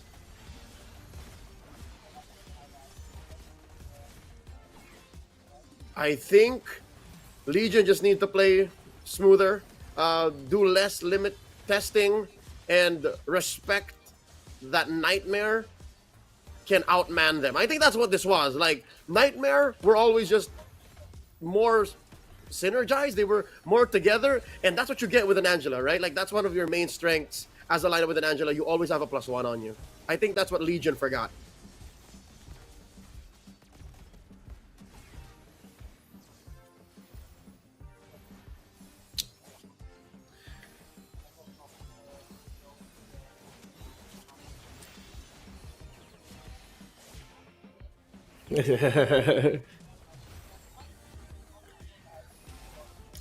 Yeah, quite a series. Just when we thought that we would actually be getting a sweep runaway here, for Legion, Nightmare starting to fight back. However, we did see when we were casting together in game number 2 the glimpses of Nightmare learning in game number 3, especially so close, but then now here finally bang. Yeah, we did kind of preface that, you know, Nightmare Esports, they are constantly evolving. You know, they're slowly figuring out kind of the ways of how a Legion Esports wants to play the game. We've seen bits and pieces of how they identify certain traits of Legion Esports that they could take advantage of, and I think that Game 4 was the perfect example of how Nightmare was just able to take advantage of the draft they were given. And I think Legion Esports, they're starting to push their limits a little bit too much, and Nightmare started punishing them. Yeah, and so now they really have to really back in a little bit more, because now they have acknowledged that they need to respect the Ling on too easy for Lexi. This was again a big gambit that they went ahead and then played an Angeling, knowing that they're up against the Jawhead. The formation for Nightmare, the formation finding for Nightmare when it comes to the key team fights wouldn't be there. But then they found more comfort in what was like a free-flowing style, wherein with too easy for Lexi flying in different parts of the map, that seemed to be like their main condition for team fighting, their main idea of a quote-unquote formation. Because while Legion is going to go ahead and initiate, they'll try to pick someone off, burst someone down, that's when Nightmare will just go, hey, we have the hard guard, right? All right, let's fight them out. Look, they've used resources trying to take down one. We have a big combination. Let's go ahead and play with it. Yeah, I think this also kind of calls back to how Nightmare actually played majority of the grand finals, where you have this contingency plan. Things don't work out, we are going to start sending our jungler to the side lanes to try to play the map, draw attention from LG a little bit. Even from game 3, we did see moments of that, right, where Legion tried to start to play a bit more loose, and sometimes even felt a bit desperate, like going for these one-for-one trades, trying to you sacrifice your Roma for a gold laner, and when it feels like that you could play a bit more conservative. And I think game 4 they really got punished for that. So hopefully, I think now the onus goes back to LG. You still have a 2-game cushion before you go into that BO1. How are you going to close it out? Well, like, what are you going to start polishing for game 5? Yeah, I think it does boil down to what you pointed out earlier with taking those pickoffs, those -1s that ended up being a little bit too costly. It seems like there's no laser focus in building an advantage, because I think that's a trap going up against a lineup that what Nightmare Esports showed. When you take out one, you already know that, oh, it's a 5v4 an advantage, and the 5v4 advantage up against a lineup that has an Angela is a little bit higher. How in terms of if you think of the front to back style. But with Nightmare just going, hey, no, we're not going to play that way. If you guys are going to play messy, we're going to make the most out of your mess. If someone's going to be out of position, we'll go ahead and punish them. And then now, Nightmare has also waited a little bit more with people who would want to join in the fight and just surprise. So now for Legion, they have to be so much more calculated with their fighting. It won't come easy to them. More careful also, right, to bring back the elements of that first 2 games where you have a very good formation, very good idea on how to play these team fights. Nightmare, you get Nightmare, you start feeling desperate in stages, and you capitalize on kind of the lack of attention to detail, which ironically enough now becomes a bit of a more telling problem that LG has shown in game 3 and 4. The bans from Nightmare so far, double assassin bans, Fanny Hayabusa banned out. So really starting to target onto Joe, who admittedly in that previous game, in game 3 and 4, also shows signs of weakness where he is too willing to go for these 1-for-1 trades. Yeah. If I'm LG, I think they can double back a little bit on their playstyle with the Alpha. If it's going to be available for them, they can pick Alpha as one of their first 2 picks on the red side. If I'm Nightmare and even though it's going to be risky, it's already match point, I'd be willing to try and go ahead and pick up the Alpha for myself. When you pick up the Alpha as the first pick, you take away a pick from Joe. That should provide a little bit difficulty for Phoveus. It makes LG think, oh, do we pick the Angela so we avoid the Angela Alpha? And if ever LG doesn't pick it, they end up Nightmare will end up with an Angela and Alpha on their hands. If they want to hammer down on that idea as well, they can put the Angela in the mid and then pick up the Cho for Jasmine if it will be open up for him. Again, it's just, I feel like I'm just writing Wattpad fan fiction for drafts right now for Nightmare, but maybe that's what they need. Yeah, I think the Angela in game 4 really opened up more options for Nightmare, right? And I think as a Legion, especially on red side for game 5, you really start considering how important is that Angela to Nightmare Esports, whether we want to go up against it or whether we want to take it. And I think for Legion, the Angela can be a point of concern, but it doesn't have to be the one where they kind of focus on. And I do like the Nightmare still go with the Phoveus, not forcing anything such as taking the Alpha away from Joe, but LG, they actually take the Angela away. Yeah, because now they can go Angeling or Angela Alpha even more so. But they go ahead and pick up the Gatot. It's more of a block pick with that Angela because now Nightmare will have to think, what are we going to give? Are we going to get the Harith with us? Even though we have the Phoveus, we don't want an Harith Angela. Are we going to get either the Ling or the Alpha? It's like, at this point, they're picking their poison. So they go ahead and pick up a stable pick for them, which is Jasmine on his show and how good he is with reading the map. But to avoid an Angela 1-1 combo, they pick up the 1-1. It overloads LG for the decision of what do we pair with this Angela? Yeah, what do we pair with for the Angela, and how do we approach Nightmare, right? Like, sure, we have some, we already have a backline engaged with the AOG, but what is the best option for LG? Do they hammer in on that Ling and try to go for backline? But then again, you have Cho there, or do they just go for a safer pick and zone in on the Harith so that you have a strong gold lane? Yeah, so many great options right now for LG. Sad thing is they can't have all of them. They just need one. They go for the Kali this time around. So it shows their hand. The Angela will go in the mid. They can flex the Gatot and the Kali depending on the lane matchup that we'll see. Oh, no, we already see the matchup. So rotational speed, I think the Kali will be put in the roam. And then they'll put the Gatot Kacha in the EXP. Or if they want the Kali to be the one roaming from the EXP lane, they'll put that in the XP to somehow out-rotate the Phoveus. Interesting decisions here by LG. Mm-hmm. Personally feel that you probably want to put Khalid XP and keep the Gatot roam simply because you have this Angela mid. And I know Angela mid, you still have some decent clear, but it'd be nice to be able to move out from that lane with the help of this Gatot. And I think if they want to go for some early invade, you still have options for the jungle depending on what's left. I'm looking at a potential Nolan now that the Alpha has been banned out by Nightmare. If the Nolan stays, and I think LG can consider it. Yeah, I agree with you there. I'm liking the Nolan here. If they want high damage early on, and if ever this Gatot is going to go roam, they go for a trio magic damage. A trio of magic damage in the mid. They can go Julian in the jungle if they want. That could really make them snowball like crazy, but that has a high tendency of overheating. So it's a little bit greedy. The Nolan would be a slightly safer choice, but then again, the other favorites such as the Ling are also still there.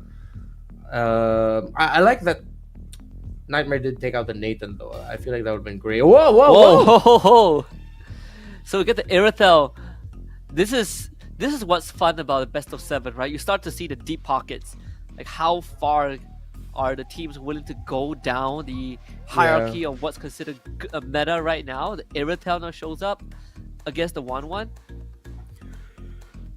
That's crazy. Irithel takes a lot of time, by the way. Maybe they'll offset that with it being paired with an Angela, but as an Irithel user myself before, it's so slow compared to every other gold laner.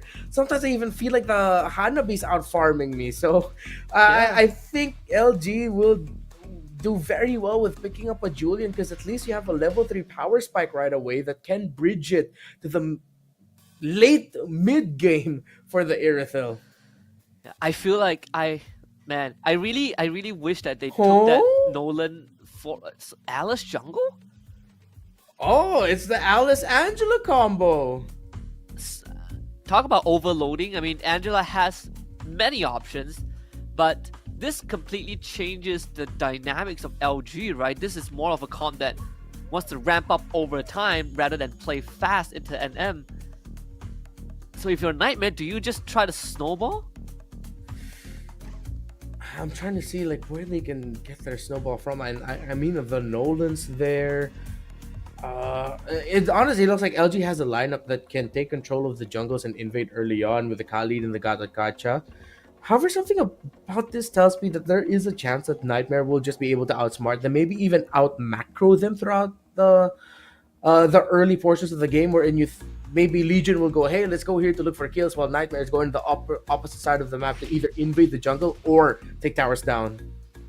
Yeah, with the lineup that Nightmare has, I am slightly concerned for the Irithel, especially if the Angela is not by her side, right? This Irithel can be really threatened. So we'll see game 5. We got Nightmare Esports on blue side, blue side. Of course, LG on the red side. It's just going to be parallel jungling. Both junglers on the same starting on the same side of the map.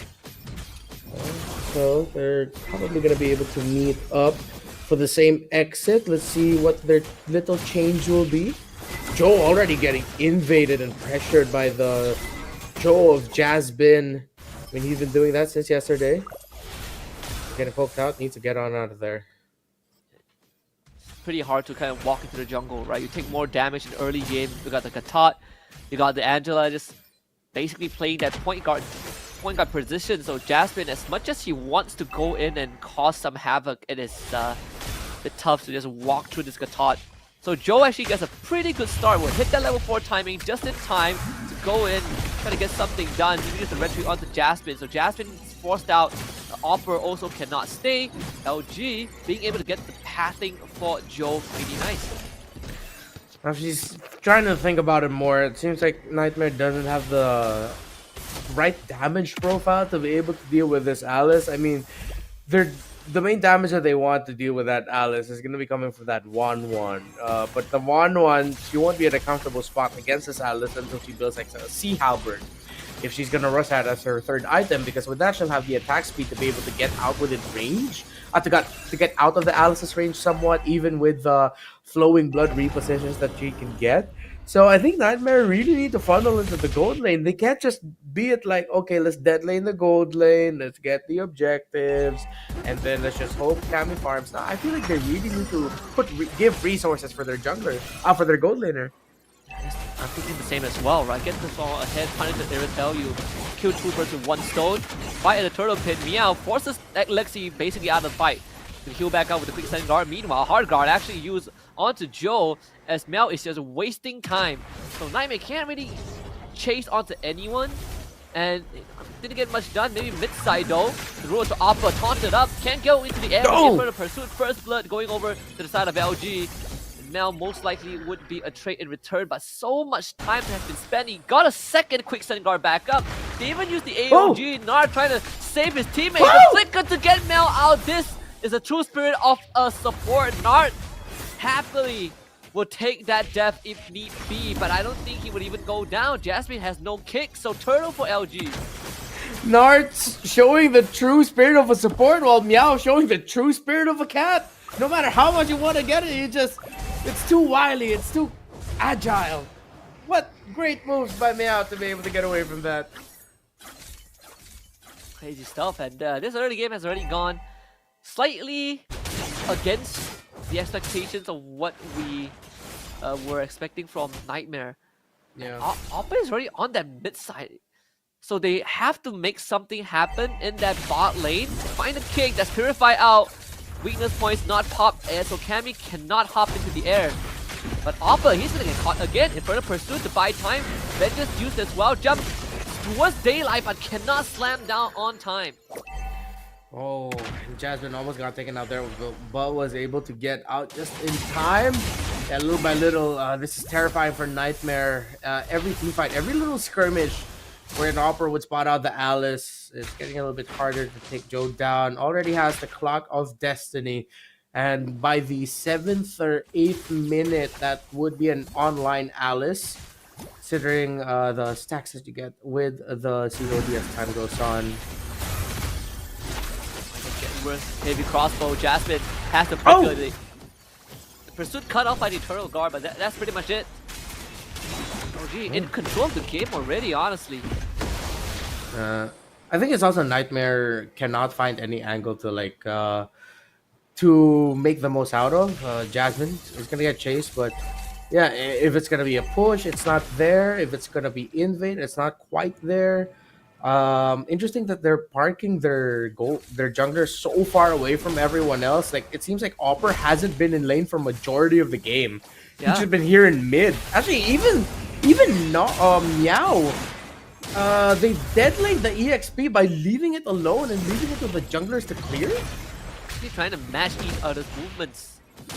There is going to be Joe. Oppa also cut Nar off. Good rule. Jasmine forced to disengage. Heavy crossbow will be activated by Daylight. Jumped on by the jungler. Oppa trying to follow him up. Actually gets the kill. So Oppa takes out the gold laner. But Nar and Joe don't have damage to do with Oppa for now. As Jasmine also barely survives. The turtle goes over to the side of LG. But Mel keeps So away. And while all of that was happening, Cammy took top tier 1. Oh, this is now bad for LG. They've committed so many onto that turtle fight. Too easy for Lexi! Continue to take on Lexi. Lexi goes down. Now it's going to be up to Oppa, healing up with the Infernal Pursuit. This man is so durable, but not enough double kill for I think you're one of the few casters who got all the hits in. As LG are going to be getting some more towers now. So forced back, and it's getting out of hand here for Nightmare. However, they are matching it somewhat with some pushes. The far lane, in the opposite lanes of the map, at the far side of the map. And I think that's where they can get it from, as LG looks like they're invested in team fighting as 5. They can just try to play the map, but they're team fighting as 4. Opera really needs to be careful. If he's sure that he won't get a kill, he really needs to stop committing those Infernal Pursuits. But it was right what he did earlier, chasing after Daylight. About Jasmine. Go for kick and retreat. Joe actually cannot catch up to it. Jasmine able to get away, but Joe continues the pursuit. Jasmine is just playing that push and pull tug of war AOG used by Nart to try and split the battle lines to get Joe out of it, but Joe decides to re-engage on the Cammy, cannot get close enough. Now LG in a weird spot. Still, Jasmine ends up going down, but maybe have started an engagement by crossbow tank activated as Cammy goes into the air. There is the vengeance used by Oppa, but cannot slam down to Nart, so Nart survives, and Daylight finds himself on top of So. LG finds 2 kills at the cost of none. That whole fight felt like one team saying, call an ambulance, but not for us. But like multiple times, you thought Nightmare would get punished, you thought LG would get punished, but then Nightmare was the one that lost too, but then LG walked away with it. Crazy. Back and forth. You can tell that now they really locked in. They're counting more abilities. They're taking more ultimates into consideration before they fight. Joe, can you get this? Yeah, and while Joe won't be able to get the turtle, Lexi gets it, but has the help of the hard guard. Joe is just tanking up everything. Raging Sandstorm gets Mel out of that. LG disengage. If ever Nightmare will force a game number 7, it's a mountain to climb. But Joe gets caught! Too greedy. I suppose he took the purple. No, actually Turbo went over to So. So didn't even get the buff that he was going for. Jasmine just being a pain in the butt, but maybe too much of a pain. Goes down to the crit. And LG finds a free kill. And look at the adjustment here by Daylight. Usually for Irithos, you see the Great Dragon Spear coming in maybe fourth, maybe even last item, but he goes ahead and picks it up as that second, so he's really mobile. He knows that one of his problems is that he needs to get away from the Phobius if ever, so he said, you know what, I'll just run away from whoever I need to run away from. Now, though, the adjustment, I wonder if that's going to be a Sea Halberd or a Malefic. Nope, Berserkers is going to be his third item. Once that's locked in, I think we might actually start seeing a shift where instead of Joe getting the hard guard, it might just be the Irithel getting it more often. Basically, the Ballista. It's going to be a camp in the bush. Fortunately, Nart is the only target available. They did force to revitalize out, so still some resources out from LG. Going to be down for the next 70 seconds. Meanwhile, this 1-1 wants the bot tier 2, doesn't get it. Nightmare playing the side lane pretty well, honestly. This is what we were talking about earlier. If LG wants to take fights, Nightmare, you take the turrets. Get far side. Now entry's not going to connect. Two big ultimates missing, but Jasmine will go down. Too much damage from LG.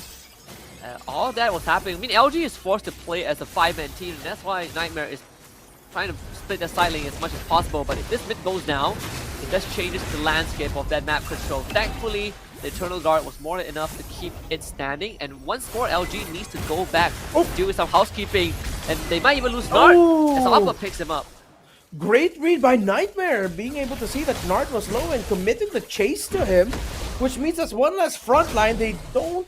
Oh, they will have the Angela and Alice combo to go ahead and die, but Nightmare, I think they're just blitzing the Lord. They can. They're gonna try, Lord, dangerously low. Secured by Lexi in time as Mel tries to finish him off, and Joe, with the help of the hard guard in the midst of it, does have enough damage. Goes into the Winter Crowns with a crossbow 10, completely wasted, but they still get Joe, and now it's just D'Angela and the Khalid. They do not have enough capacity to take on the fight. Daylight also goes down off screen. So Lord for Nightmare, and they find 3 kills. LG must be quaking in their boots. What a stop by Soso. He was able to get the Deathly Grasp in time to leave Joe terrified. That's why I really thought the Alice could just walk up or Flowing Blood in. But when it looked like the Alice was like stuttering in place, I was like, what's going on? I saw that little Terrifier right above Joe's head. What a stop again by Soso, and Jasmine holding on to the way of the Dragon Kick until after the Lord was gone, so that he doesn't accidentally send the Alice within Retribution range. Nightmare, do you believe we've seen a Game 7 in FPL Philippines, a Game 7 in NA, almost reverses. I wouldn't be surprised if Nightmare are using that as fuel to their fire right now. Yeah, we have seen some intervention and just unadulterated willpower. You can feel it in Jasmine's bones right now. Extremely confident with how he kind of positions all outer tier turrets down for LG. A 2k lead for NM. Jasmine might have been up all more than he could chill though. Had to use the flicker, and LG could not chase him, so Jasmine survives.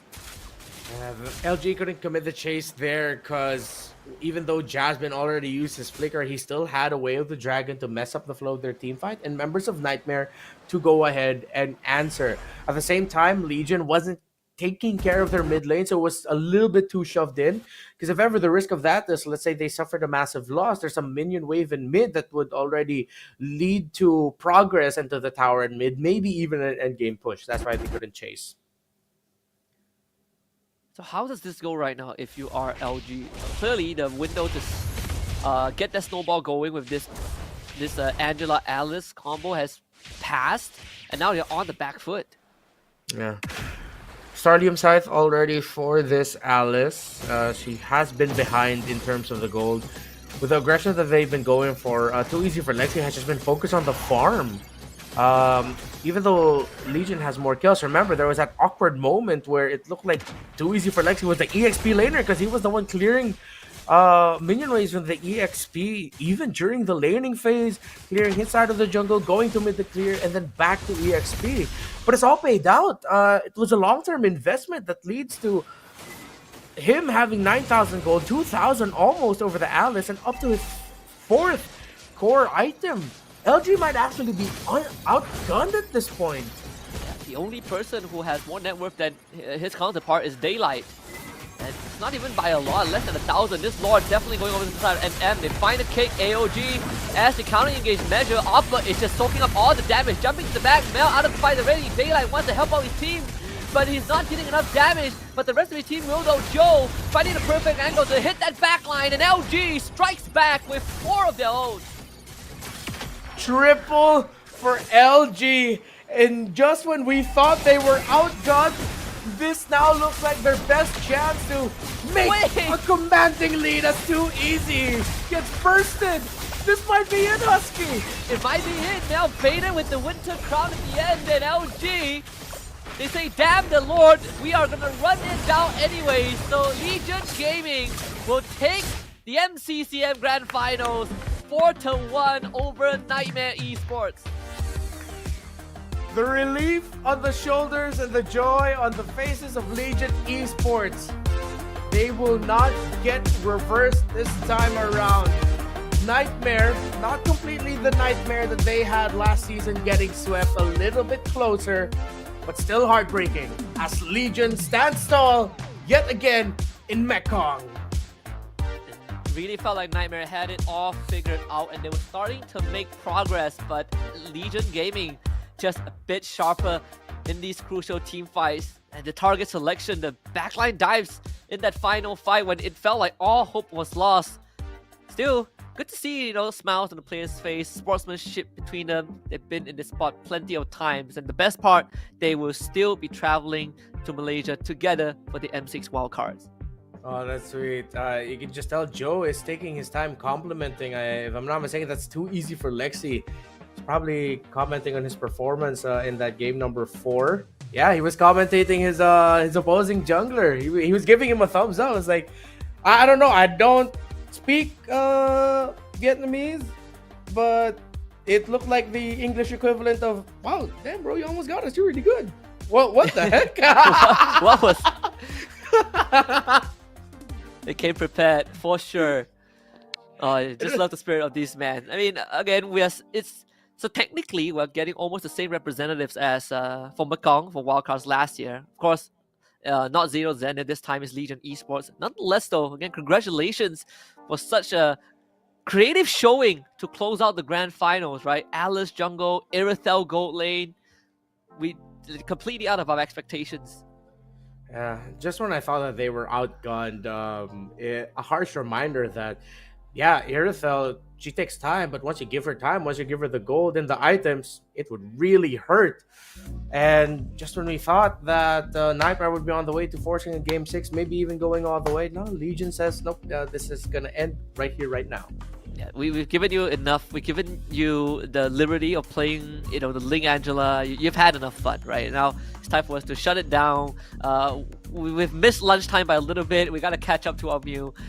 Either way, again, this is quite a grand finals. In fact, I think the entire MCCM has been pretty interesting with so many different teams from different regions. But at the same time, it's also, again, their understanding and how they conceive the game of MLBB. We've got so many interesting picks that I wouldn't even remotely consider as an option in, MPLY at least.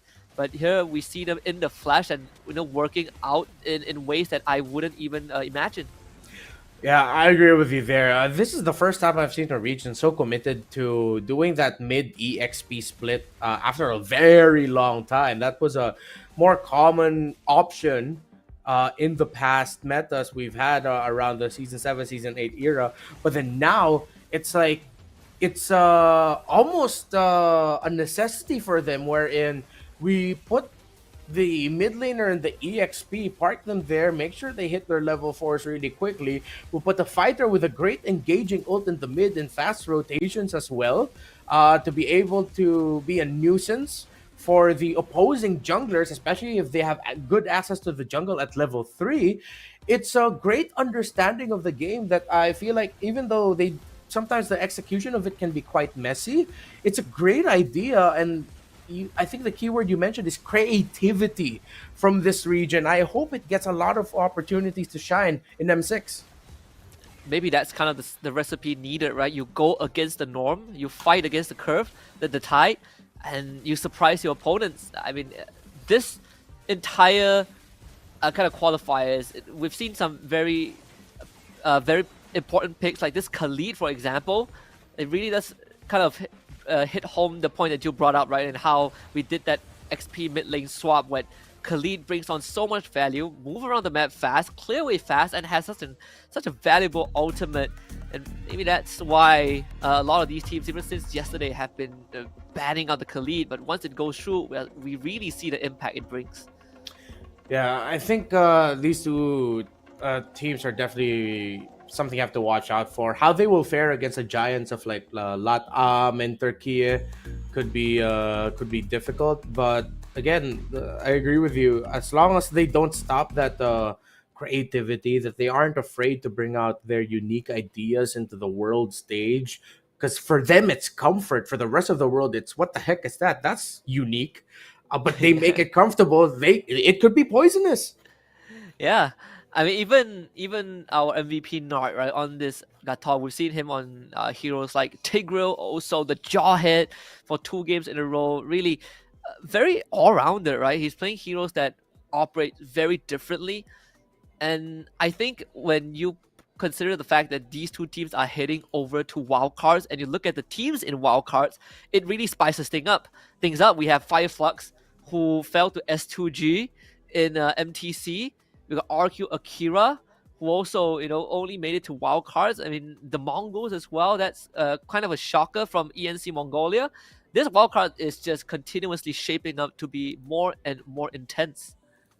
I'm excited for our wildcard stage with some big names there. I feel like, again, this is the meta wherein it increases the chances of like underdogs getting the win, because mistakes are so much more punishable that even the best of the best in the world, the powerhouse regions of Indonesia and Malaysia, wherein if they commit an error, I will not be surprised if a team from Mekong will be able to take a game from them. And again, if a wildcard team makes it to Swiss, oh man, Swiss round is crazy. But let's hear the interview of the winners.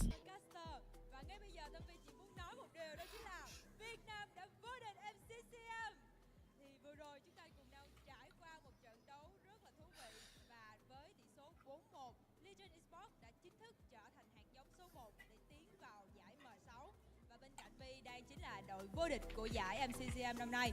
Thì bây giờ có lẽ là Vi sẽ xin hỏi đội trưởng trước đi, là mình đã trở thành hạt giống số 1 để tiến đến giải M6. Thì ở giải M6 sắp tới, anh mong muốn những gì mà đội mình sẽ được đem lại được?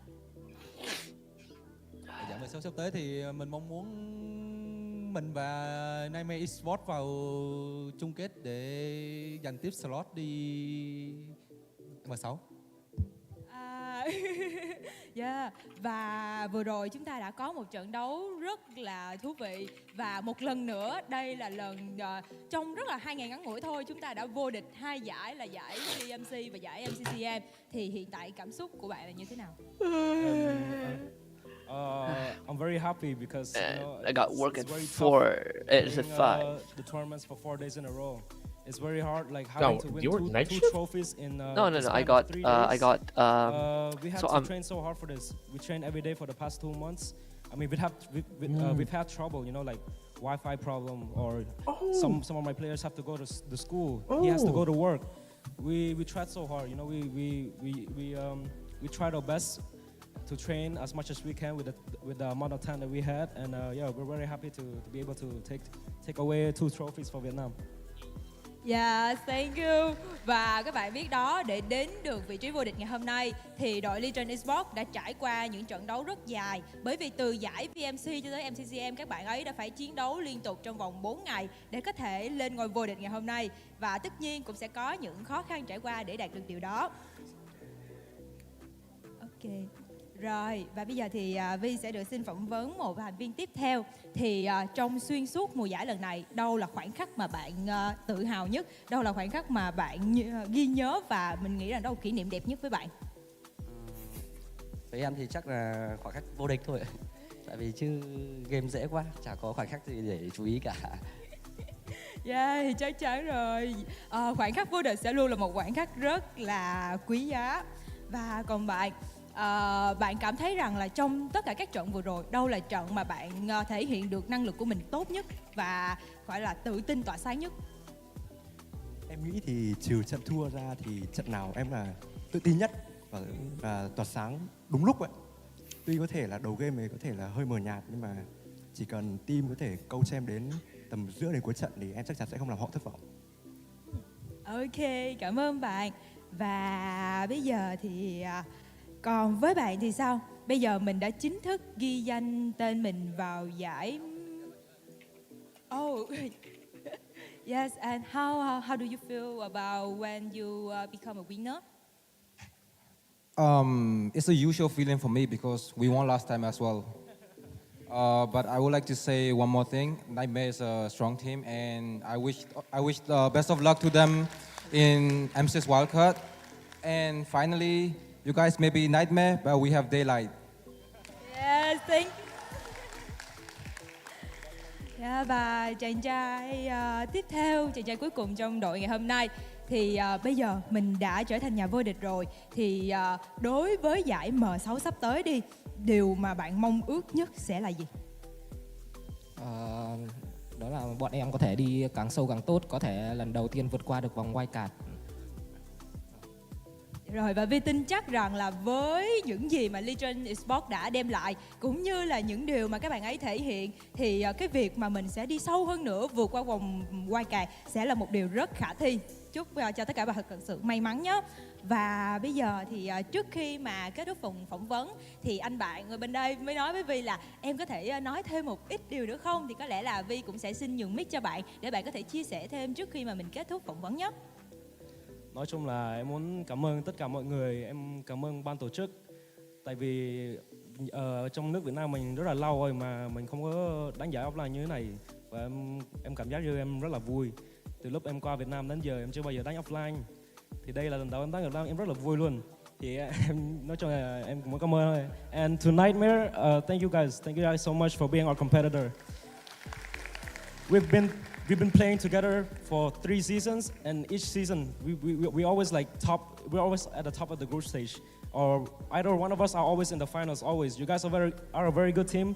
I'm sorry for shouting at you earlier, but yeah, I support you guys so much, and let's show the M6 wildcard what Mekong has to show. Cảm ơn Legion Esports đã đem đến cho chúng tôi những trận đấu rất tuyệt vời và mãn nhãn. Và bây giờ thì có lẽ là xin mời các bạn sẽ về vị trí nghỉ ngơi của mình để chuẩn bị đến buổi lễ trao giải nhé. Cảm ơn các bạn. Quý vị thân mến, trước khi đến với buổi trao giải cho các đội trong ngày hôm nay, chúng tôi cần ít phút để giải lao. Xin hẹn gặp lại quý vị và đừng vội chuyển kênh nhé.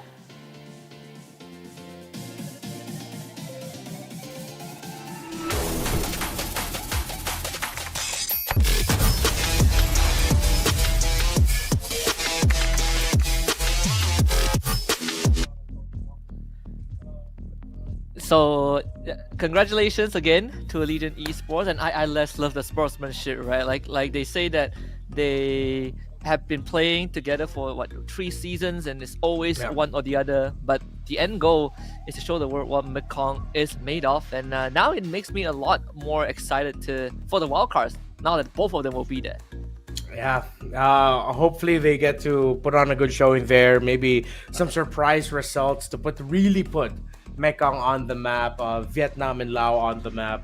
And I found it really funny that Joe even said, "I'm sorry for yelling at you," and then it immediately cuts to the members of Nightmare just going, "It's fine, we understand. We've been doing this for 3 seasons in a row now." So that's really cool. And yeah, we'll still have the awarding ceremony in just a bit. We're just letting Legion to allow them to celebrate in their achievement here today.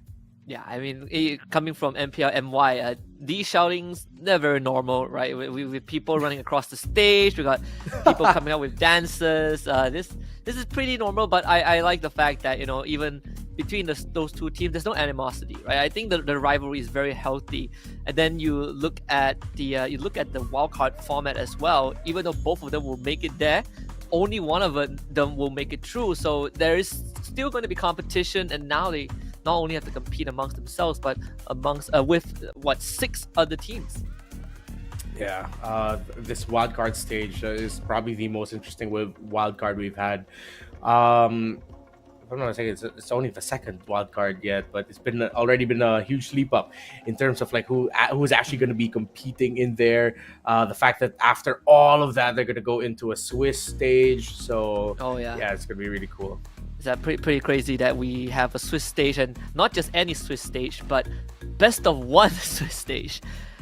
I don't know how the teams are going to handle this, right? Because you don't know who you're up against. You're drawing drawing lots according to your results, your recent results. But the fact that you only have one game and 3 shots at it, this is bound to set us up for some pretty insane storylines, right? We've already seen upsets in our local region, so M6 is going to bring up more of that for sure.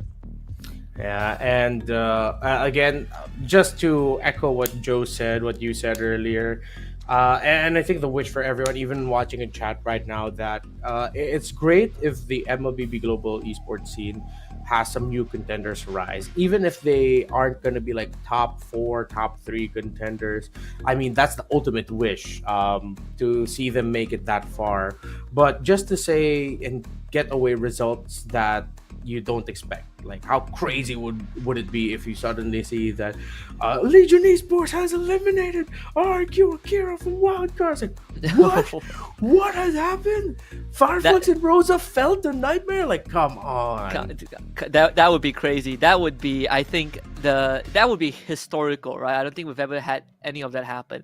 But also shout out to Legion. I think they dropped this banger line. You guys might be Nightmare, but we have Daylight.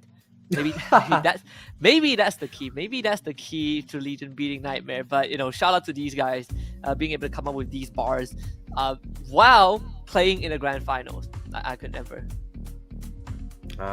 Yeah. So I really hope that Daylight continues to improve. Again, I think he's relatively the newer inclusion into this lineup for Legion Esports, with a very experienced squad around him, and I think they play around their gold laner very well. You could see that. I think just here and there, if you're Legion, and I think same goes for Nightmare, especially for the junglers, those aggressive invades, need to be a little bit more careful with that.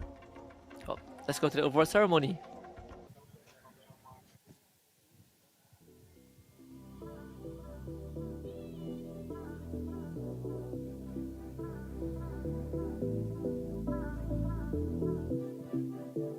Chào mừng quý vị và các bạn đã trở lại với buổi trao giải của Mccm.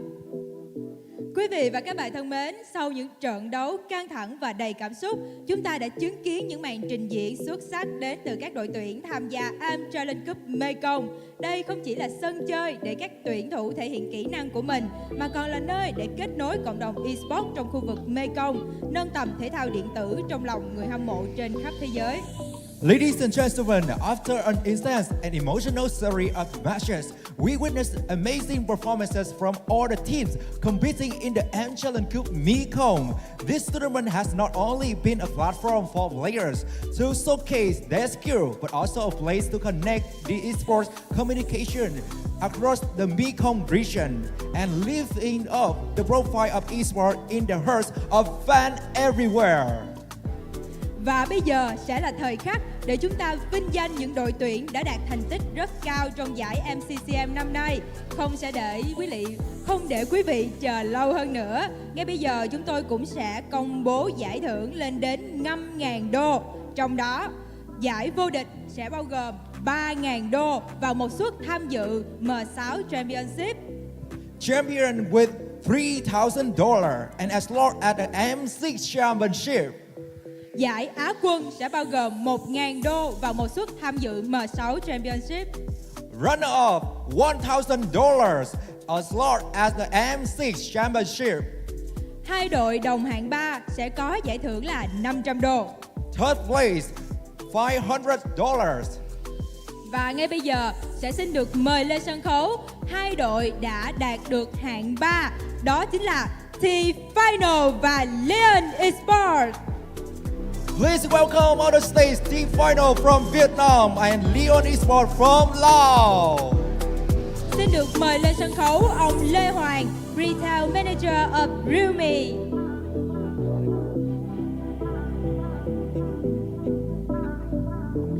được trân trọng mời lên sân khấu ông Vũ Hoàng Sơn, trưởng bộ phận thể thao điện tử, công ty cổ phần Phân Táp. Please come closer.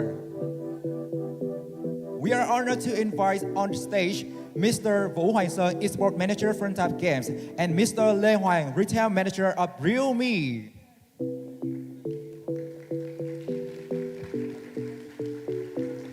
Once again, big round of applause for two teams, Team Final and Leon Esports.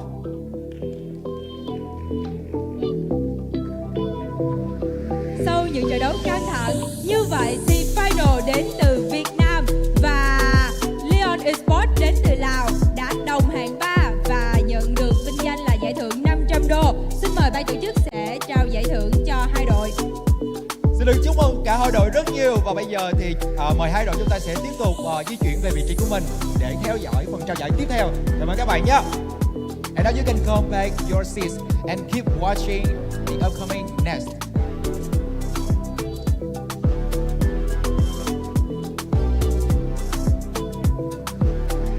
Tiếp theo, xin được chúc mừng và mời lên sân khấu đội thi đã giành được danh hiệu Á quân tại Am Challenge Cup Mekong, Nightmare Esports from Laos.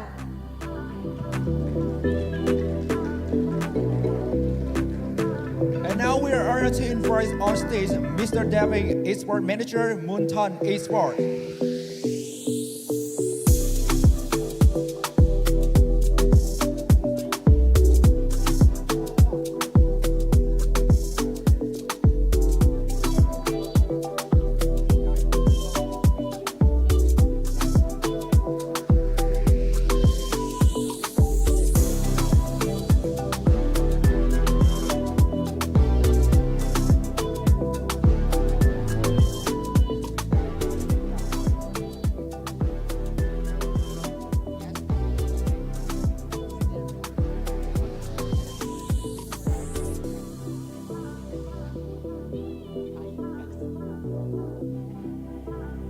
Xin được chúc mừng Nightmare Esports. Các bạn ấy đã thể hiện rất xuất sắc trong mùa giải lần này và đạt được vị trí Á quân.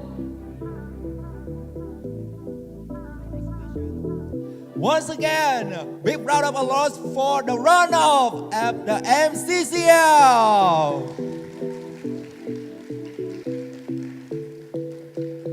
Thank you, Nightmare Esports from Laos. Thank you and congratulations.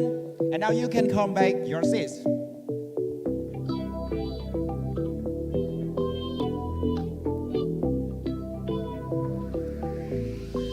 Ngay bây giờ chúng ta sẽ cùng nhau vinh danh nhà vô địch của Mccm. Và đó chính là đội Legend Esports from Vietnam. And now it's moving on for us to honor the champion of the Challenge Cup Mekong.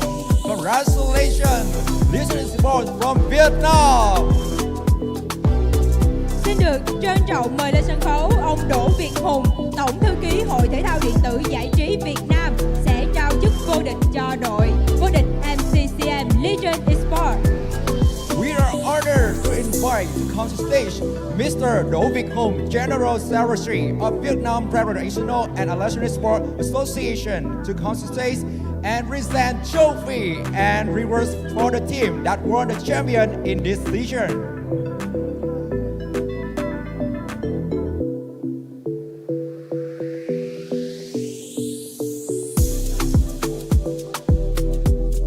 Một lần nữa, Legend Esports lại nâng cao chiếc cúp vô địch. Và đây là chiếc cúp vô địch của MCCM. Các bạn ấy sẽ trở thành đội hạt giống số 1 để tiến đến với giải M6. Congratulations, Legend Esports. Yes.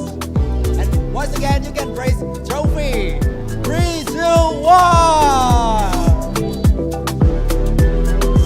Thank you so much. Và bây giờ thì xin được mời cả 3 đội còn lại cũng như là quý vị đại biểu cũng sẽ tiến lên sân khấu để có thể cùng nhau chụp một bức hình kỷ niệm cho giải đấu lần này. Xin trân trọng kính mời. We also respectfully invite the delegates and the 3 winning teams to come on stage, take photo with the Mekong Regional in the MCCM.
everyone look at this camera and raise your hand. After that, say yeah and MCCM. All right? 3, 2, 1.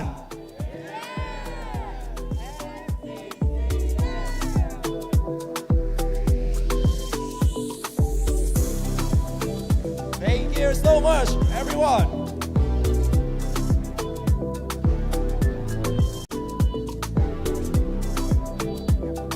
Và bây giờ thì xin mời quý vị và các bạn thân mến, hành trình của Am Challenge Cup Mekong đã đi đến hồi kết nối những tài năng sáng giá nhất của thể thao điện tử trong cộng đồng Esports của khu vực Mekong và tìm ra 2 đội xuất sắc nhất để cùng tranh tài tại giải M6. Đây sẽ là một ngày rất thú vị cũng như tràn đầy kỷ niệm của các đội tuyển. Ladies and gentlemen, the journey of the M Challenge Cup Mekong has come to the end, connecting the brightest esports talents from across the Mekong region and found the two teams that will compete in the M6 Championship at the end of November. Once again, we would like to thank all teams for participating in this year's tournament, making the M Challenge Cup Mekong a great success. Một lần nữa xin gửi lời cảm ơn đến tất cả các đội đã tham gia mùa giải năm nay và cùng nhau góp phần tạo nên một mùa giải Am Challenge Cup Mekong thật thành công. Xin được cảm ơn các đơn vị đối tác cũng đã đồng hành cùng với chương trình, những đơn vị tài trợ đã hỗ trợ để chương trình có thể được diễn ra. Realme, đơn vị tài trợ thiết bị thi đấu với điện thoại Realme 13+ 5G, sở hữu chip Dimensity 7300, tiến trình 4 nanomet, trải nghiệm chơi game mượt mà ở mức 90 FPS với màn hình OLED tần số quét 120Hz. We are honored to say thank you to our sponsor, Realme, the sponsor providing competition devices with the Realme 13 Plus 5G, equipped with the Dimensity 7300 chip built on a 4nm process. It offers a smooth gaming experience at 90 FPS on an OLED display with a 120Hz refresh rate. Công ty cổ phần viễn thông FPT, đối tác cung cấp đường truyền Internet chính thức của sự kiện, FPT Telecom cam kết mang đến trải nghiệm kết nối ổn định, phủ sóng rộng khắp và bảo mật cao, giúp các tuyển thủ thi đấu thăng hoa. Partner FPT Telecommunication Transport Company provides the official internet connection for the event. FPT Telecom is committed to experiencing stable connection, widespread coverage everywhere, and high security, helping players flourish. Nước cốt gà Brand có chứa kerosene, được chứng minh khoa học hỗ trợ sự tập trung, tăng cường sức khỏe trí não.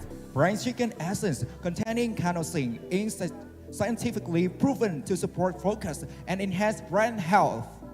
Vian Travel, công ty lữ hành top đầu Việt Nam, đưa bạn đi muôn nơi, khám phá thế giới theo cách của riêng bạn.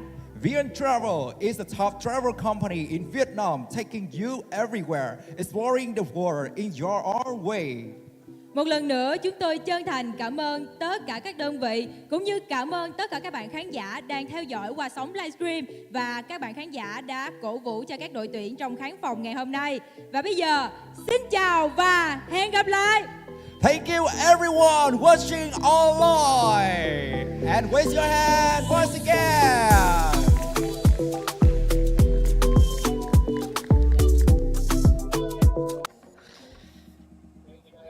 And that MCCM. concludes our MCCM. Thank you very much. That's it. Congratulations to Legion Esports and Nightmare Esports. We will see you at M6 Wildcards in Malaysia, and I can't wait to welcome you guys here again. I know you guys have been here last year, but you know it's always good to make a second trip because we got so many exciting things up ahead. I mean, Remar, any last words?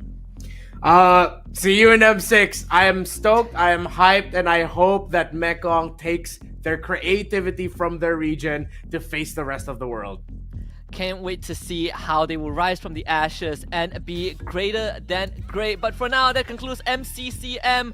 We will see you guys at M6 Wildcards and beyond. It's Husky and Renma. And also shout out to Leo and LaFell. We'll catch you guys very, very soon for M6.